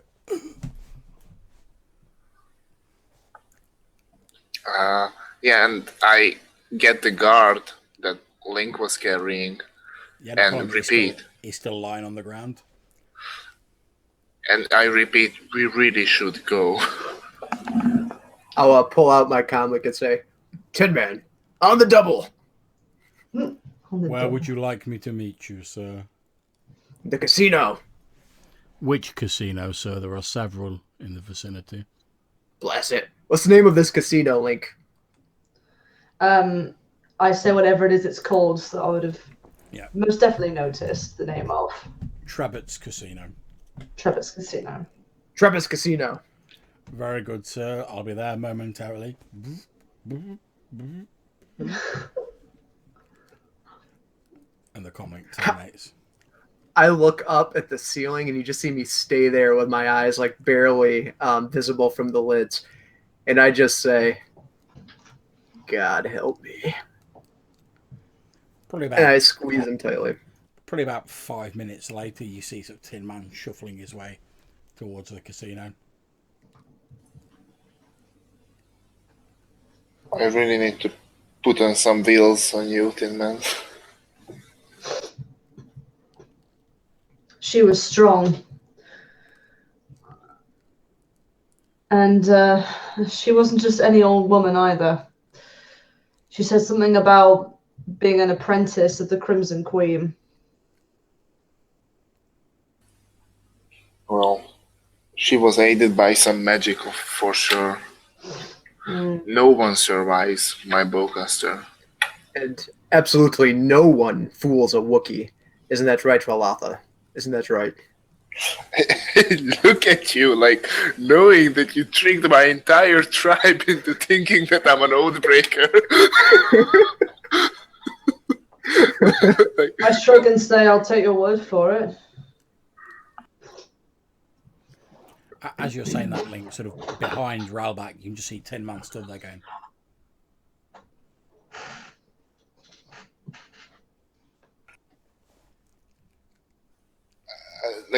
I really, just start going away from the casino, somewhere where they haven't seen us murder someone. Okay, no problem. Where do you guys go and how do you intend to get there? I have one question before. Because I'm a technical person, if there were a personal tracking device on the guards, where would that be on their person? Okay, assuming it's not implanted, which would obviously be more of a sort of medical thing, you would expect it would probably be in the helmet, since that's where the comms stuff is. Yeah, that's what I thought. Then I just take off the helmet and throw it away from the guy. Okay, no problem. You take off the helmet. There's a fairly young man with sort of buzz cut hair underneath. He must only be about sort of 14, 15. Good enough for me. He's obviously still unconscious. You throw the helmet away, it's like doo, doo, doo, doo, and push the rest against the wall of one of the corridors. I'm looking for a seedier place. I recall the map of the station that I was studying for a long time, and some safe way away from patrols. Okay, not a problem. You basically know that the lower down you go, the closer you go to the power plants in the station, the less sort of general guard presence there are. So on the lower levels, it tends to only be guards around specific areas, like the power plants. They don't tend to be sort of wandering around in patrols like they do on the upper levels, because there's not so many tourists who need to see a visible guard presence down there. Yeah, so I'm looking for like somewhere where less than, well, not exactly legal since nothing is legal and like this place, but where one who wants to hide from the guards, that sort of types go, like a bar or something. Okay, not a problem. Well, you do know that there is, of course, the aft 12 bar in the sort of trade town area of the station, which basically tends to be a sort of keep your business to yourself sort of place. As long as you're not overtly causing any trouble in there, people tend not to ask too many questions. Well, I share this information and I'm headed that way, and I say, while I was looking at the map and information on the station, I noticed that there is this place where if we don't make too much noise, we won't be asked any questions. Maybe we should retreat there, at least temporarily. Sounds like a good idea to me. Oh, Link, does that boy that I bought know how to find me? I hope so. I did tell him. Well, I better be hearing from him soon, or there will be hell to pay. Hell. Well, I'm sure it won't be a problem. So after all, as you said, no one fools a Wookiee. That boy, though, he is a nobody. That's what I'm afraid of. I'm not quite sure that's what the saying means. See, this is how you become a brilliant businessman. You have to interpret things in a unique way, Link. Unique. Whatever you say.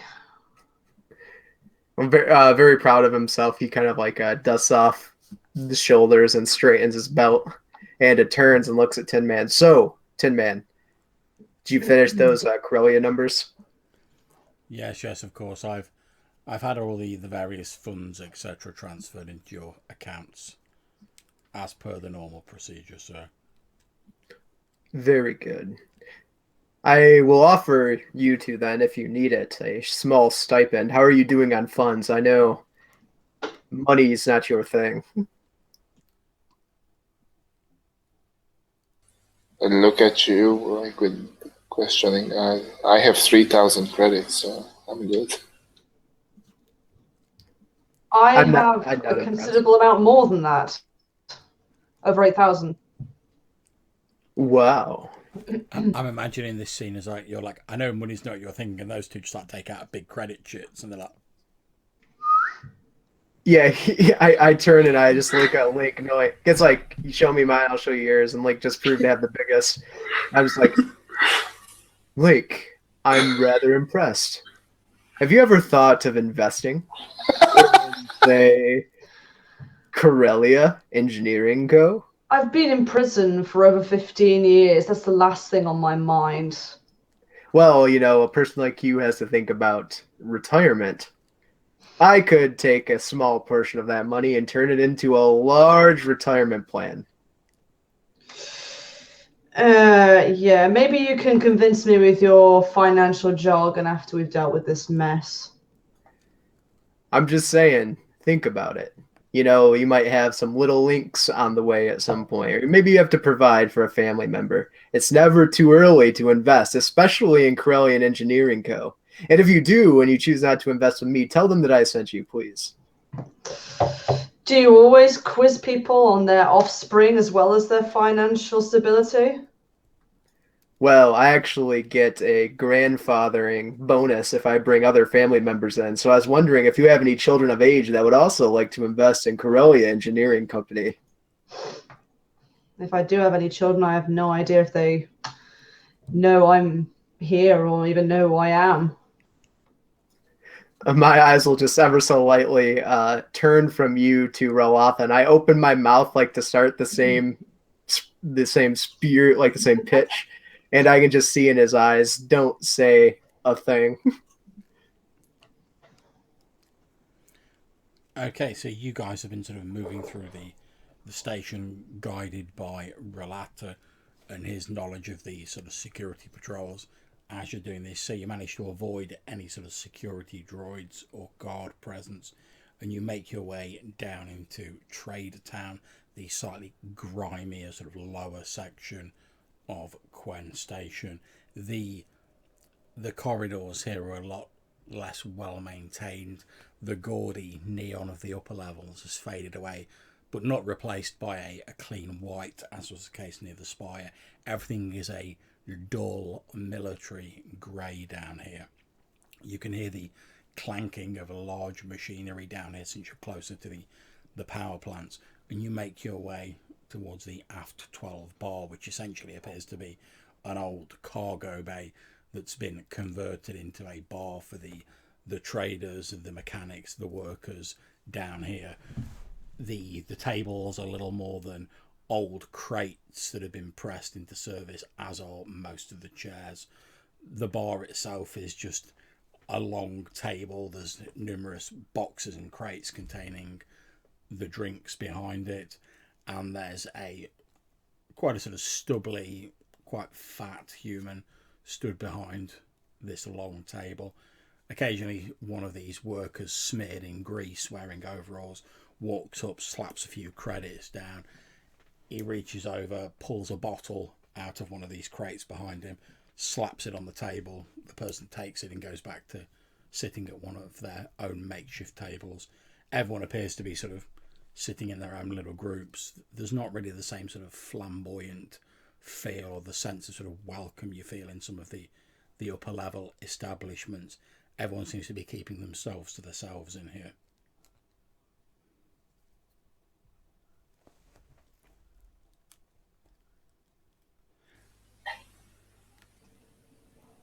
I sort of like go and look for like a darker corner. Yeah, not a problem. The lighting in here is very sort of dull and flickering. You can see that there's effectively like a couple of fluorescent tubes on the ceiling which don't appear to reach to the edges of this once cargo bay, and they keep sort of like flickering on and off. You can see what appears to be some makeshift wiring running to like an old obsolete model power pack in the corner of the room.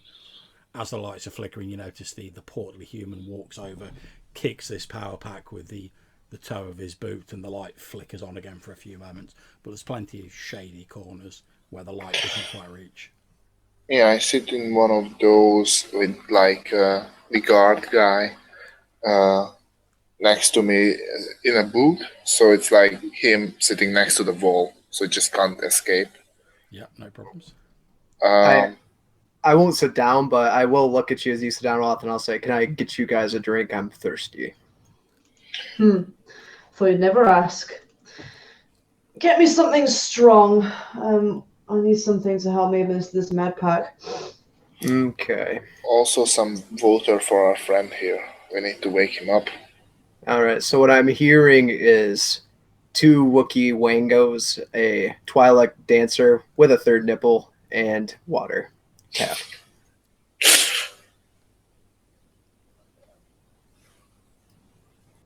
And he'll turn around and go over to place the order. Okay, you head over to where this fat, sort of grease-smeared human, slightly balding stubble is stood behind this long table that's serving as a makeshift bar. As you walk up, he sort of like cranes his neck back to look up at you in all your tall Wookieess.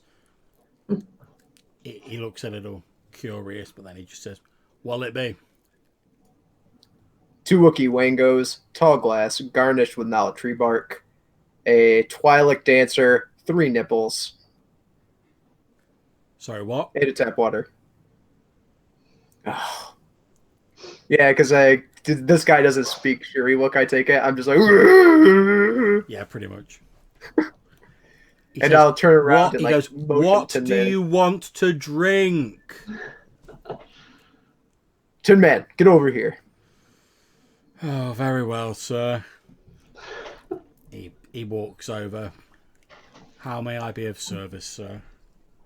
Tell this man 2 Wookiee wangos, tall glass, Nala tree bark, Twi'lek dancer, third nipple, water, tap. Tin Man looks at you and he looks around the room and he says, I don't really think this is the sort of place where they have dancers on retainer, sir. It's not the dancer I'm ordering. It's the drink. I'm not entirely sure they'll sell Wookiee Wangos either, sir. All right, Tin Man. I want you to order me a glass of shut the hell up. Very, very droll, sir. All right, fine. It's 3 Corellian ales. Tim turns to the portly gentleman and says he'd like to order 3 of whatever is in that box behind you. At which point the portly man laughs and he says, "Well, that's a good job, innit? Because that's all we sell." He plonks Ask him. He plonks these 3 brown bottles on this long table and says, "That'd be 6 credits then." Tell him I also need the water, Tin Man. He would also like some water, please. Well, we don't get much call for that in here, but yeah, I suppose I can get you some out of the condenser in the back. Hold on a second. And he like disappears into a back room, comes back in with this slightly sort of grimy looking glass with water in it that sort of has like a dusty film on the top of it. When he's how long does it take him to go back there, John? About 30 seconds, a minute. I want to look both ways and jump and lean over the counter and see if he has anything stashed behind it that looks like finer liquor. Okay. You jump behind it, and much to your mounting horror, you see that all of these crates that are behind the bar seem to all have these like uniform, almost sort of like no frills, factory standard like brown bottles in them. Mynakian madness! And I'll jump back over the bar. Okay, you jump back over the bar. The guy comes out with the grimy looking glass of water, plonks it down and goes, "There you go." Like I said, 6 credits for the bottles. 6 credits plus a 1 credit tip. He takes the 7 credits off you, and you go, "Oh, thanks very much." Tucks him into like presumably some sort of pocket in his apron. And I'll carry him back over the table, and it's like passing out PBR and saying it's like a high class liqueur. So I'm just like pushing it in front of each of you. Wookiee Wango, Twilight 3 nipples. It's some like shitty beer. Okay, yeah, 3 sort of fairly flat looking, you presume, bottles of beer are plonked down in front of you. Well, has it got alcohol in? That's the main question. You take an experimental sniff of it, Link, and the nearest thing I can think of to describe it is if there was like prohibition in the Star Wars universe, and someone had gone, "Oh, the only way I can like make some booze is like in my bathtub in the bottom of this space station." That's probably what it'd smell like. Oh, well, it's probably a bit better than that last stuff I had. It's definitely alcoholic. It's somewhere between like vodka and cough syrup. Well, in your good health, gentlemen.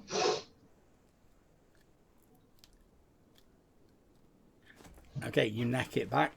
It's got quite a kick to it. It's quite a harsh. Obviously, this guy's brewed it himself. It's very harsh. It's definitely some sort of like moonshine style brew. Right. Well, did you get that water? Yes, here. I'll push it in the middle of the table. Would you like me to do the whole session solo, or would you like to interject at certain points? Well, Tin Man would need to translate for me and Wallatha. Mm-hmm. And Tin Man, while he has the effect of making one want to kill themselves, it's usually not from physical violence. Fair. Well, considering that little blip that happened earlier, is there anything else you want me to try and prise out of him? That's a good question. What do we really want to know at this point about the Queen? And perhaps now the apprentice?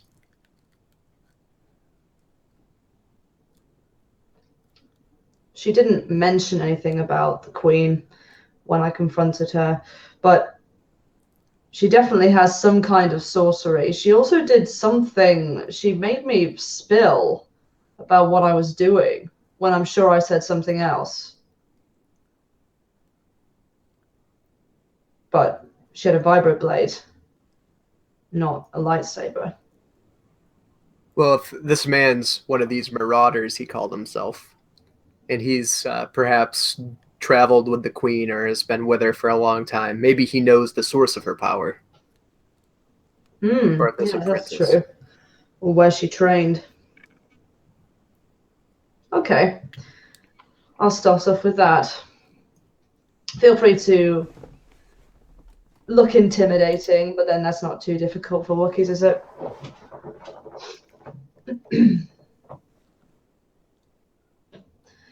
So I'm gonna take the water. How cold is it, John? It's fairly tepid, to be honest. Good. So what I'm gonna do is I'm gonna sit him up and I'm gonna sort of pour it on his head to give the impression that someone is essentially peeing on him. Okay, not a problem. You dribble this water onto this guy's head, and after a few moments, he's like, "What? Where am I? What happened?" Oh, quite a lot has happened, and you are very far away from home, my friend. I have a few questions for you, if I may. You see his eyes are still a bit hazy. He's like struggling to focus a bit. Obviously, the stun's sort of slowly wearing off, but he's still like not up to full sort of operating power. He sort of peers at you as though he's trying to like place your face or like focus on your face. And he says, "You'll get no information out of me. I'm loyal to the Queen." Say. Yes, so I hear. In fact, we heard quite a lot of information already. You seem to have a big mouth. Maybe I could make it a bit bigger, if you like. You see, I used a gun on you, of course, to try and dispatch you nice and neatly, but my favorite weapons are the blades, and I have many at my disposal. Much slower than a gun. Okay, can you make me a coerce roll? Difficulty 2. Yep.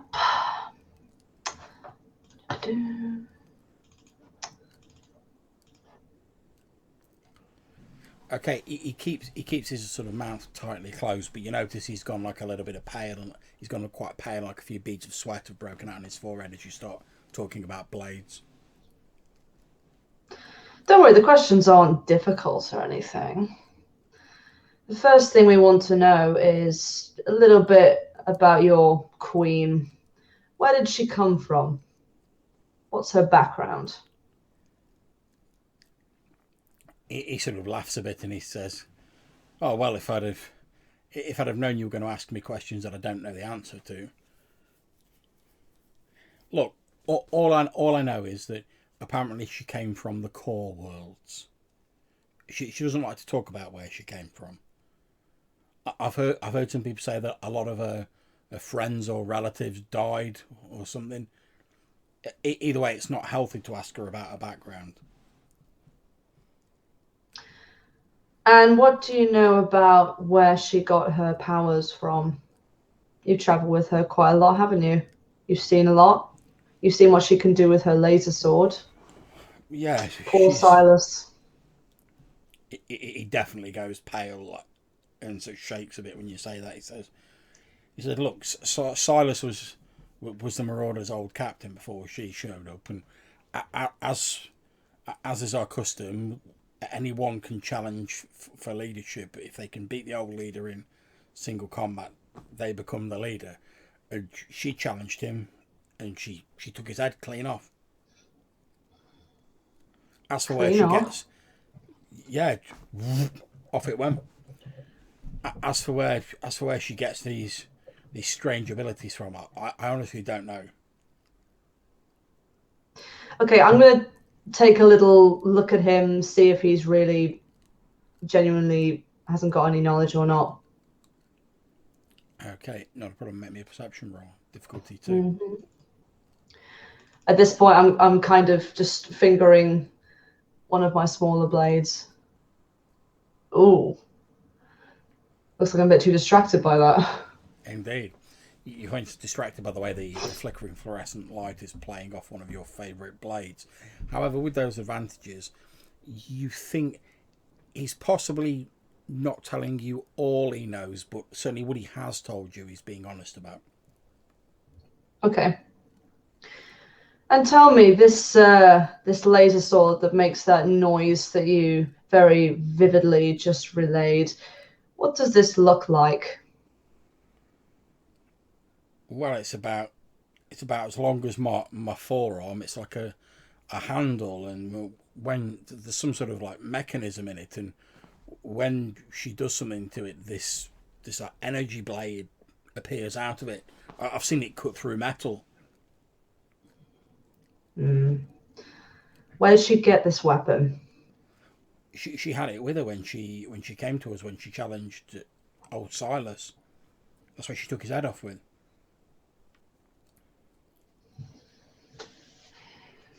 So how long have you been with her? Oh, let's see. I've only been with the Marauders for 3 years. Most of what I'm telling you, I've heard about from the older members of the squad. I wasn't actually there at the time, you see. Oh, that's a shame. And I'm gonna sort of just look at him again with the blade.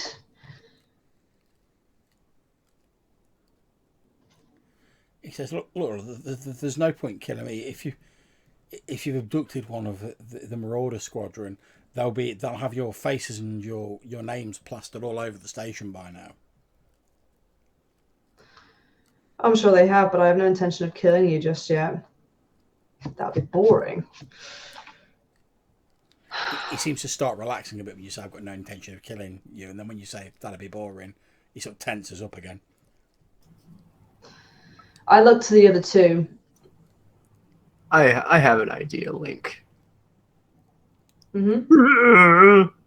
And I'll look over at Tin Man and say, translate this to him, Tin Man. Tell him that your master, in his infinite wisdom, has decided to offer him a deal. My master, in his infinite wisdom, has decided to offer you a deal, guard person. At which point the guard sort of looks around. He's like, "Deal? What sort of deal?" I'll laugh in this very Wookiee-intoned gargle and pull out a handful of credit chits, 5 of them, and drop them down on the table. And then from my other pocket, I'm going to pull out this little rusty tool that looks like a knife and put it down next to him. Oh, is that for me? And I look at Link and I smile. And then I say to Tin Man, tell him he is going to give me the real name of the Crimson Queen, her birth name. You are going to give him the birth name of the Crimson Queen. I'm not entirely sure what will happen if you don't. I would guess it involves that rather unpleasant implement on the table, though. The guard sort of gulps audibly as he looks at this small knife that you've put down, and sort of the gleam of joy in Link's eye as he looks down at this small knife, and he says, birth name. Yeah, well, I don't see how that could cause any great problems. Really, it's Rada, Sava Rada. Tin Man, does that name follow any convention that you know of? Search the database. Very well, sir. It will take me some time to search the database, or do you wish me, if you wish me to expand beyond a local database search, I will need access to the Imperial HoloNet. Don't do a extensive search. Just look at it phonetically and see if it aligns to any nearby cultures, specifically those of the core worlds. Use your protocol. Very well, sir. I will do just that. Okay, so I'm going to ask you to make me a roll for Tin Man, please, Andrew.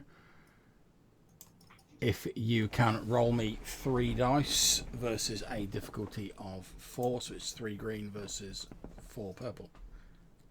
Okay. Success threat. Okay. So it takes about half an hour, and you guys are sort of sat in the bar, you have a couple more drinks, etc. At which point Tin Man sort of you hear him almost under his breath, so in a very quiet voice, that you've occasionally heard him sort of talking Ralback when he's like talking to himself, or he's like mulling something over when he thinks you're not listening. You hear him say, that's strange. Strange how? Well, I have located a file on the network that appears to have the name Salva Rada on it. However, it's been locked. It has a high-level Imperial lock on the file.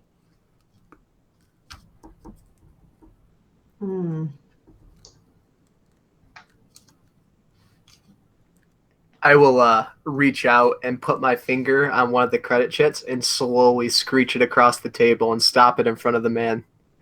And I'll then look him in the eyes and remove my finger and lean back.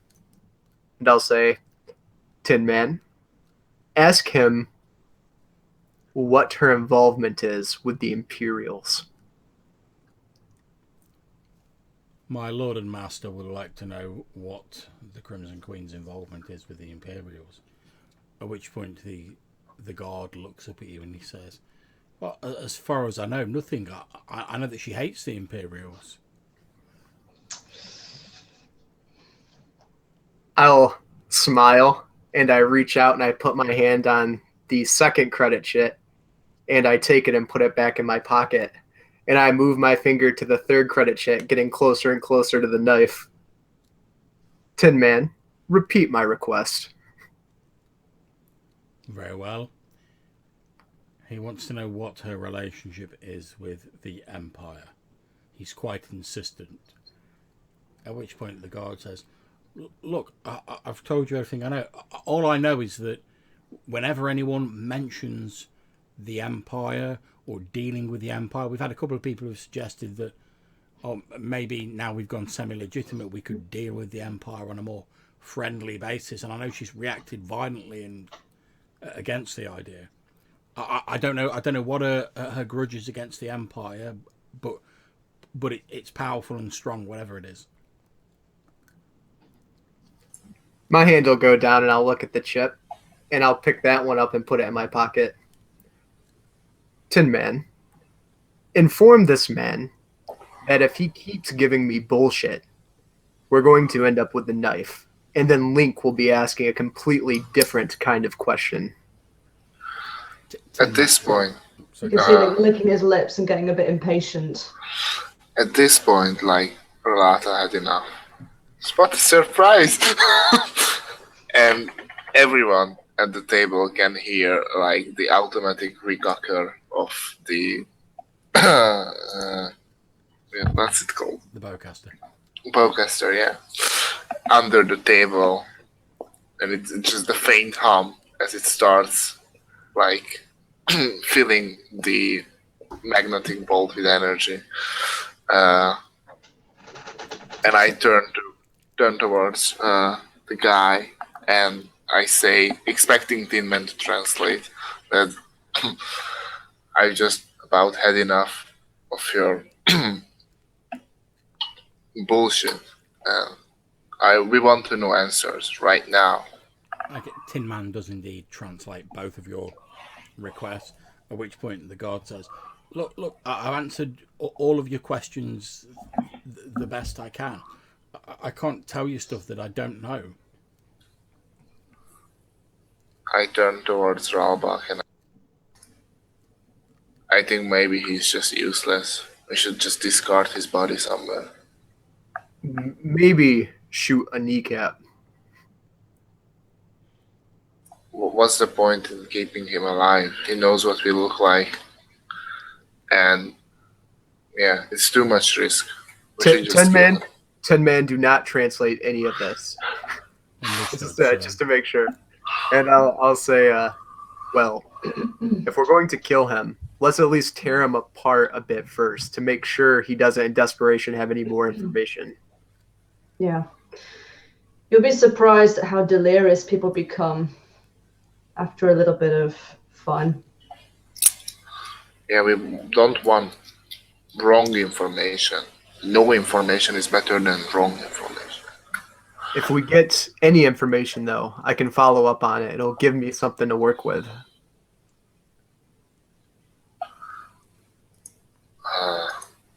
Well, what about a compromise? What if we only take a single limb, and then we take the information from that, then we let you kill him?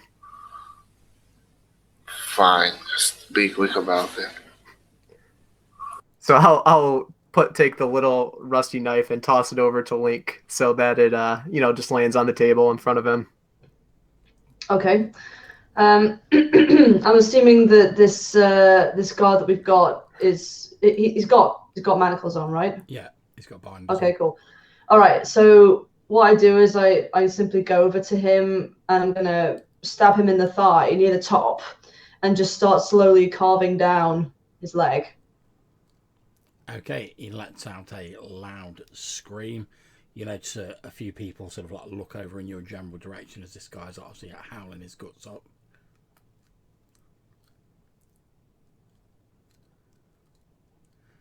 The people sort of look over and then go back to their table, obviously thinking it's not their business, they don't want to get involved. Link has got this quite unnatural smile on his face. Shall I keep going? I'll look at the man in anguish and see if he says anything, and if not, I'll nod at Link. He's gone very pale, and he's like, look, what is it you want to know? Just answer my friend's questions. He's not asked me anything. I've answered everything he has asked. I take another look at the Wookiees, but I still keep on carving slowly. And I'll just look at Rolotha and I'll say, well, we really didn't ask him anything. Is there anything else you want to know? As she's carving up his leg. He's going to take it off. You better hurry. Well,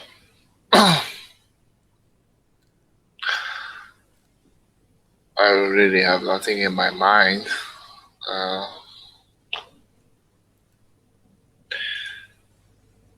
Yeah, I just look at Link and I do it.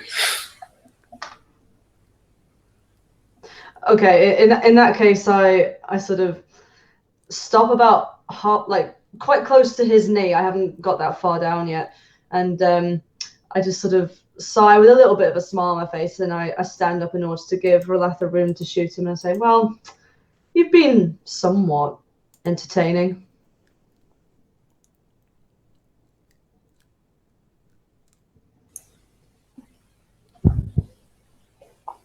And I just wait for Rolotha to shoot him. Oh yeah, I shoot him. Okay, there's a loud poof. Your shot hits him sort of just below his heart, and his head snaps backwards and he lies there still.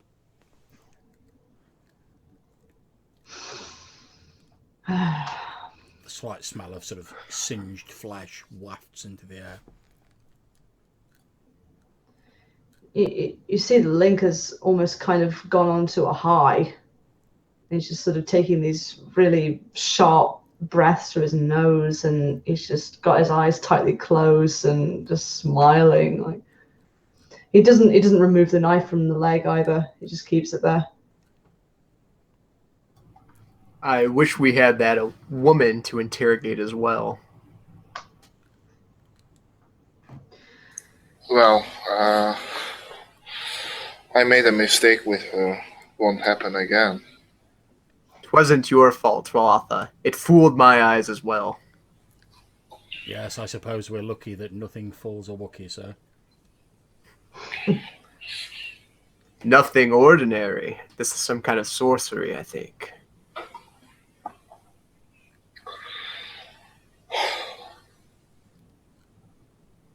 Meanwhile, we can't really get more information, I think, without ranking up some heat, or even more heat in this place. Maybe we should look into that planet that we came from. I agree. And in the meantime, I can put Tin Man to work. Isn't that right, Tin Man? If you must, sir. I want you to search the HoloNet, expire all ends, spare no expense. I want you to find what sorcery exists that can fool a Wookiee. Very good, sir.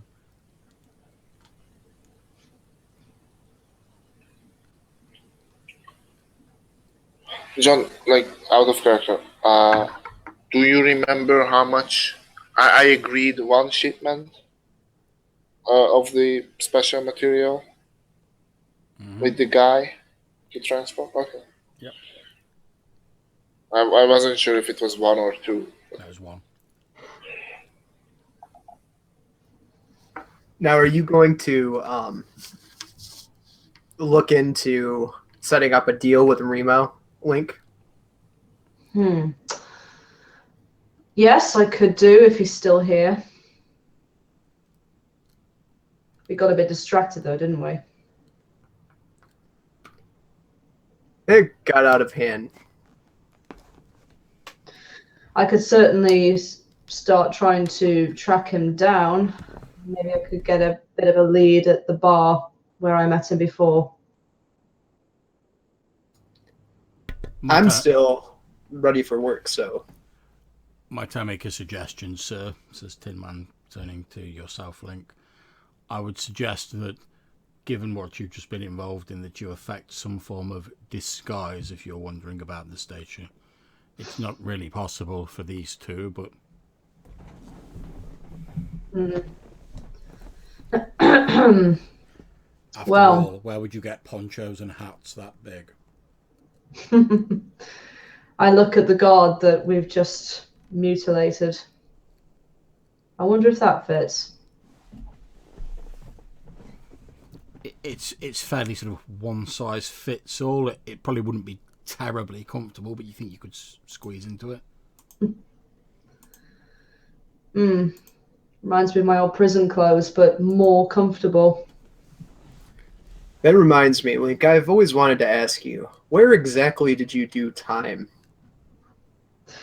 John, can you remember the name of the prison we decided on? I'm afraid I can't offhand. Okay, I'll come up with a name then in my own time. Let's just say it's somewhere where criminals don't like ending up. It has a bit of a notoriety. Does Link have like a lot of tats? Oh yeah. Although you can't see many because he prefers to cover his arms and legs, but he does have a lot of neck tattoos. I've never been into the pin myself, but I hear it's very much a dog eats dog world in there. You have to join gangs just to survive. I've always wondered, with all that ink you have, Link, do you ever pledge allegiance to any gangs? Yes, I did actually. Although, as you know, I'm a bit of a fleeting man. I don't really stay in one place for too long, and I don't stay with people for too long. As you're having this discussion, you've sort of climbed into the armour that this guy was wearing. You've now gained a suit of riot armor, which will give you +2 soak. Nice.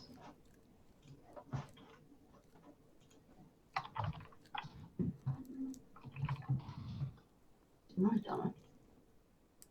Cool. I've always been fortunate. If I ever get imprisoned, Rallatha here will have to come and break me out. Yeah, in the end, I got out quite unconventionally. Oh, is it a story you would share, or is it too personal? It's a bit embarrassing, if anything. I was simply offered my freedom as long as I could work for the people who freed me. The Consortium? The very same. Ah, you and Rallatha have a lot in common. And I'll brush some like fuzzies off of my shoulder, feeling pretty happy with myself. As I kind of just like try to sixth sense intuit what Rallatha's thinking.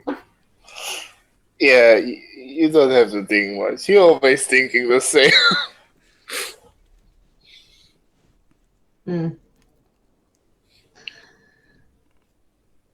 Yes, it was an interesting deal, but I suppose I get to breathe in this lovely cargo airbay air, which is a bit better than the pit. I heard a man once say, though, not all prisons have bars. Isn't that right, Rallatha? And I'll smile. Now I'm just smiling at him. Fuck you.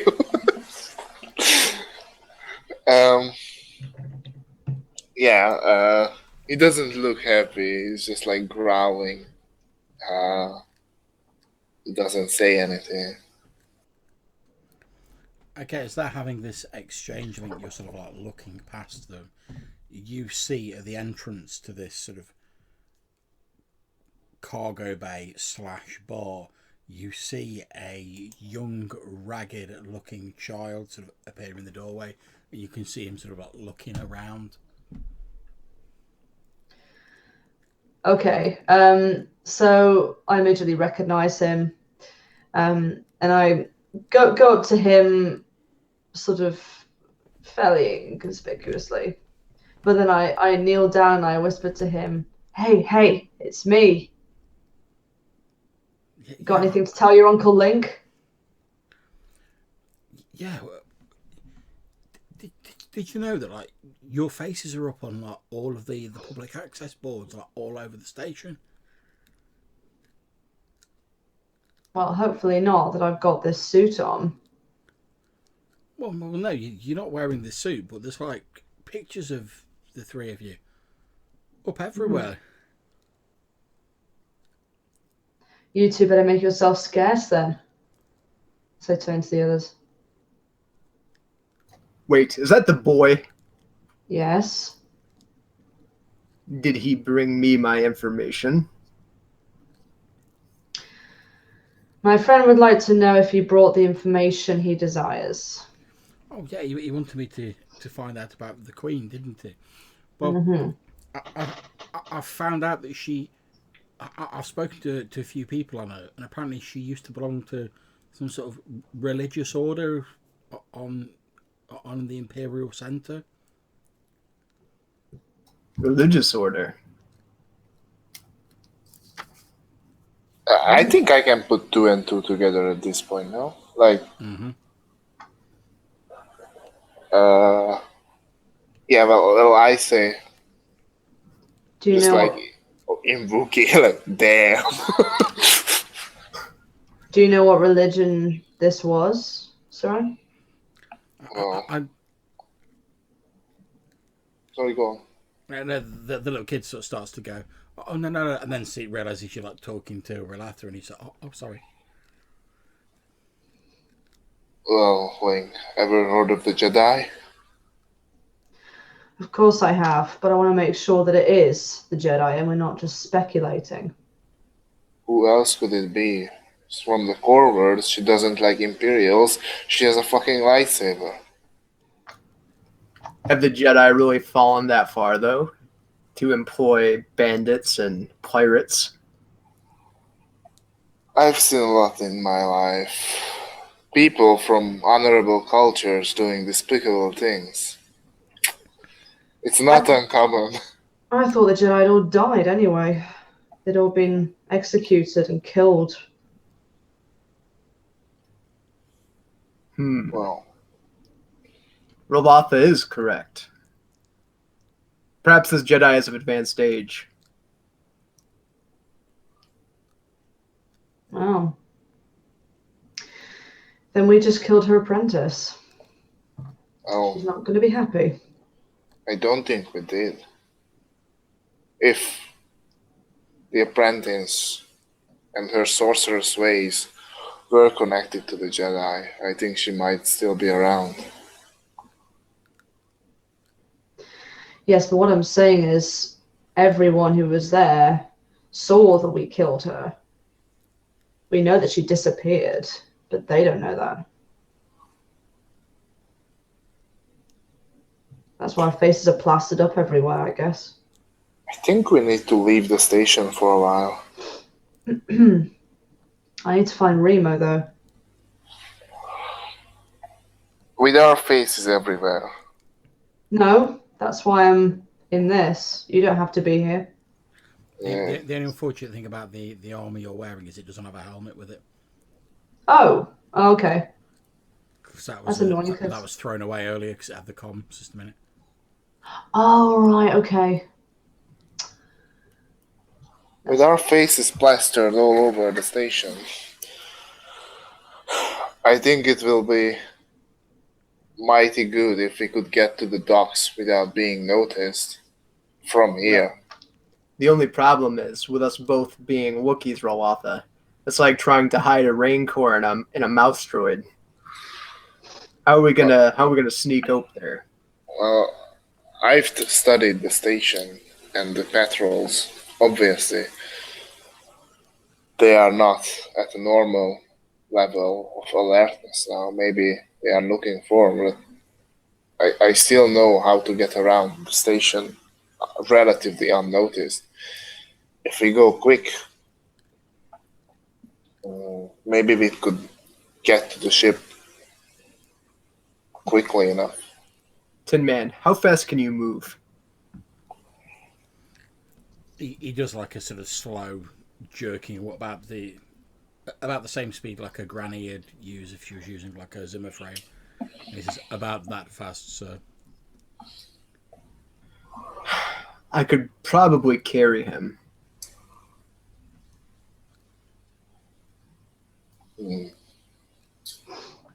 I can move fast if needs be. How fast is the ship? Far, not fast. Far. Oh.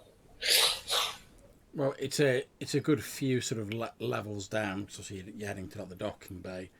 But you think, given the information you've got about the patrols, you should be able to make it there fairly unscathed. The droid I captured was like sort of a maintenance droid, no? That's correct. Do I have knowledge of maintenance routes? You do. You have, since this thing is accustomed to going into like the maintenance tunnels and the air ducts, etc. It obviously has a map of them. You have gained access to that since you've sort of broken open its memory. Yeah, I would like to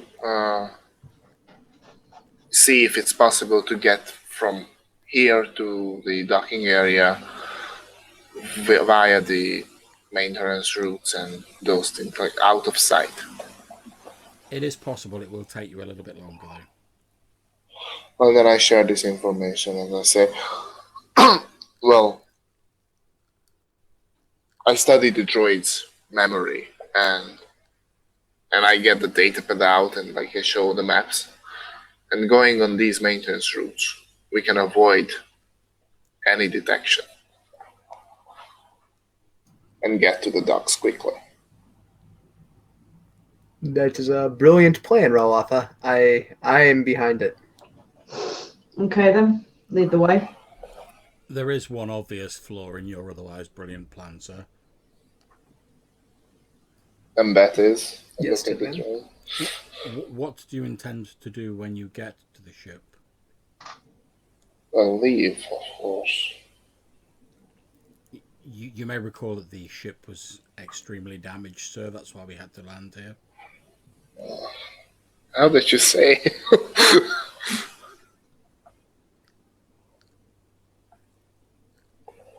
What was the damage? I forget.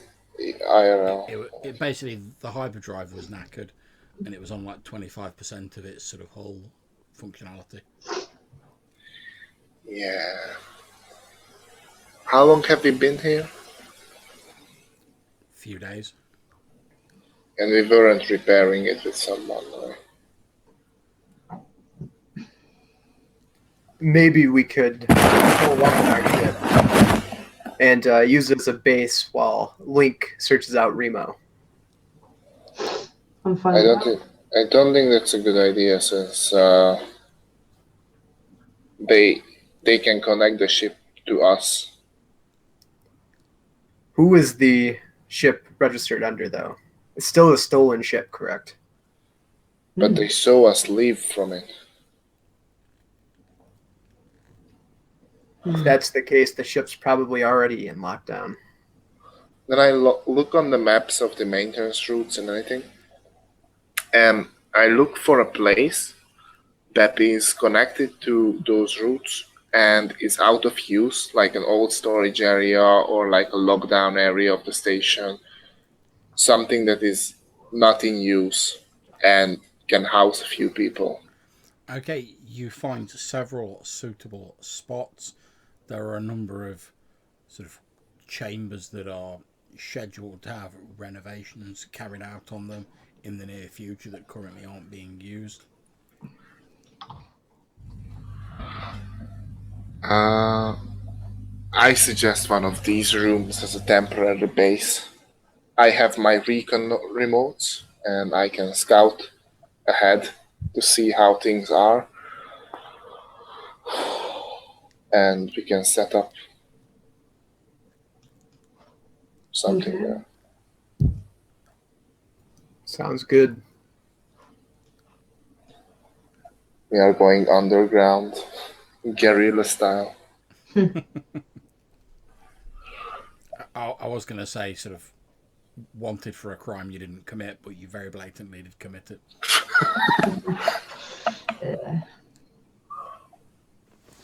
Okay, so if I'm correct, the plan is you guys are going to sort of use one of these derelict locations as a temporary base. Is Link still planning on making contact with Remo, or? Yeah. Again, if I can find him, he might have left ages ago by now. Okay, not a problem. You guys make your way through these air ducts, these maintenance routes. It's pretty sort of cramped going.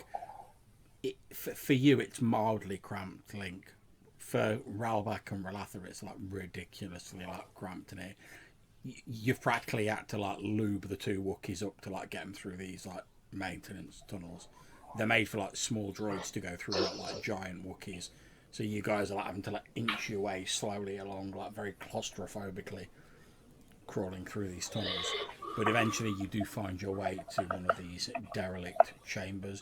It looks like an old sort of droid repair bay that's no longer being used. There's a few sort of bits and pieces of like old obsolete droids lying about, nothing really usable. A few sort of packing crates in here again containing a few odds and ends of droids. That's actually awesome, because what I was going to do is like upgrade one of the remotes into having some vocalization stuff, so we could speak through it and be present while we aren't, and meet with different agents like that way. So I'm going to do that eventually. That's not a problem. You can certainly do that.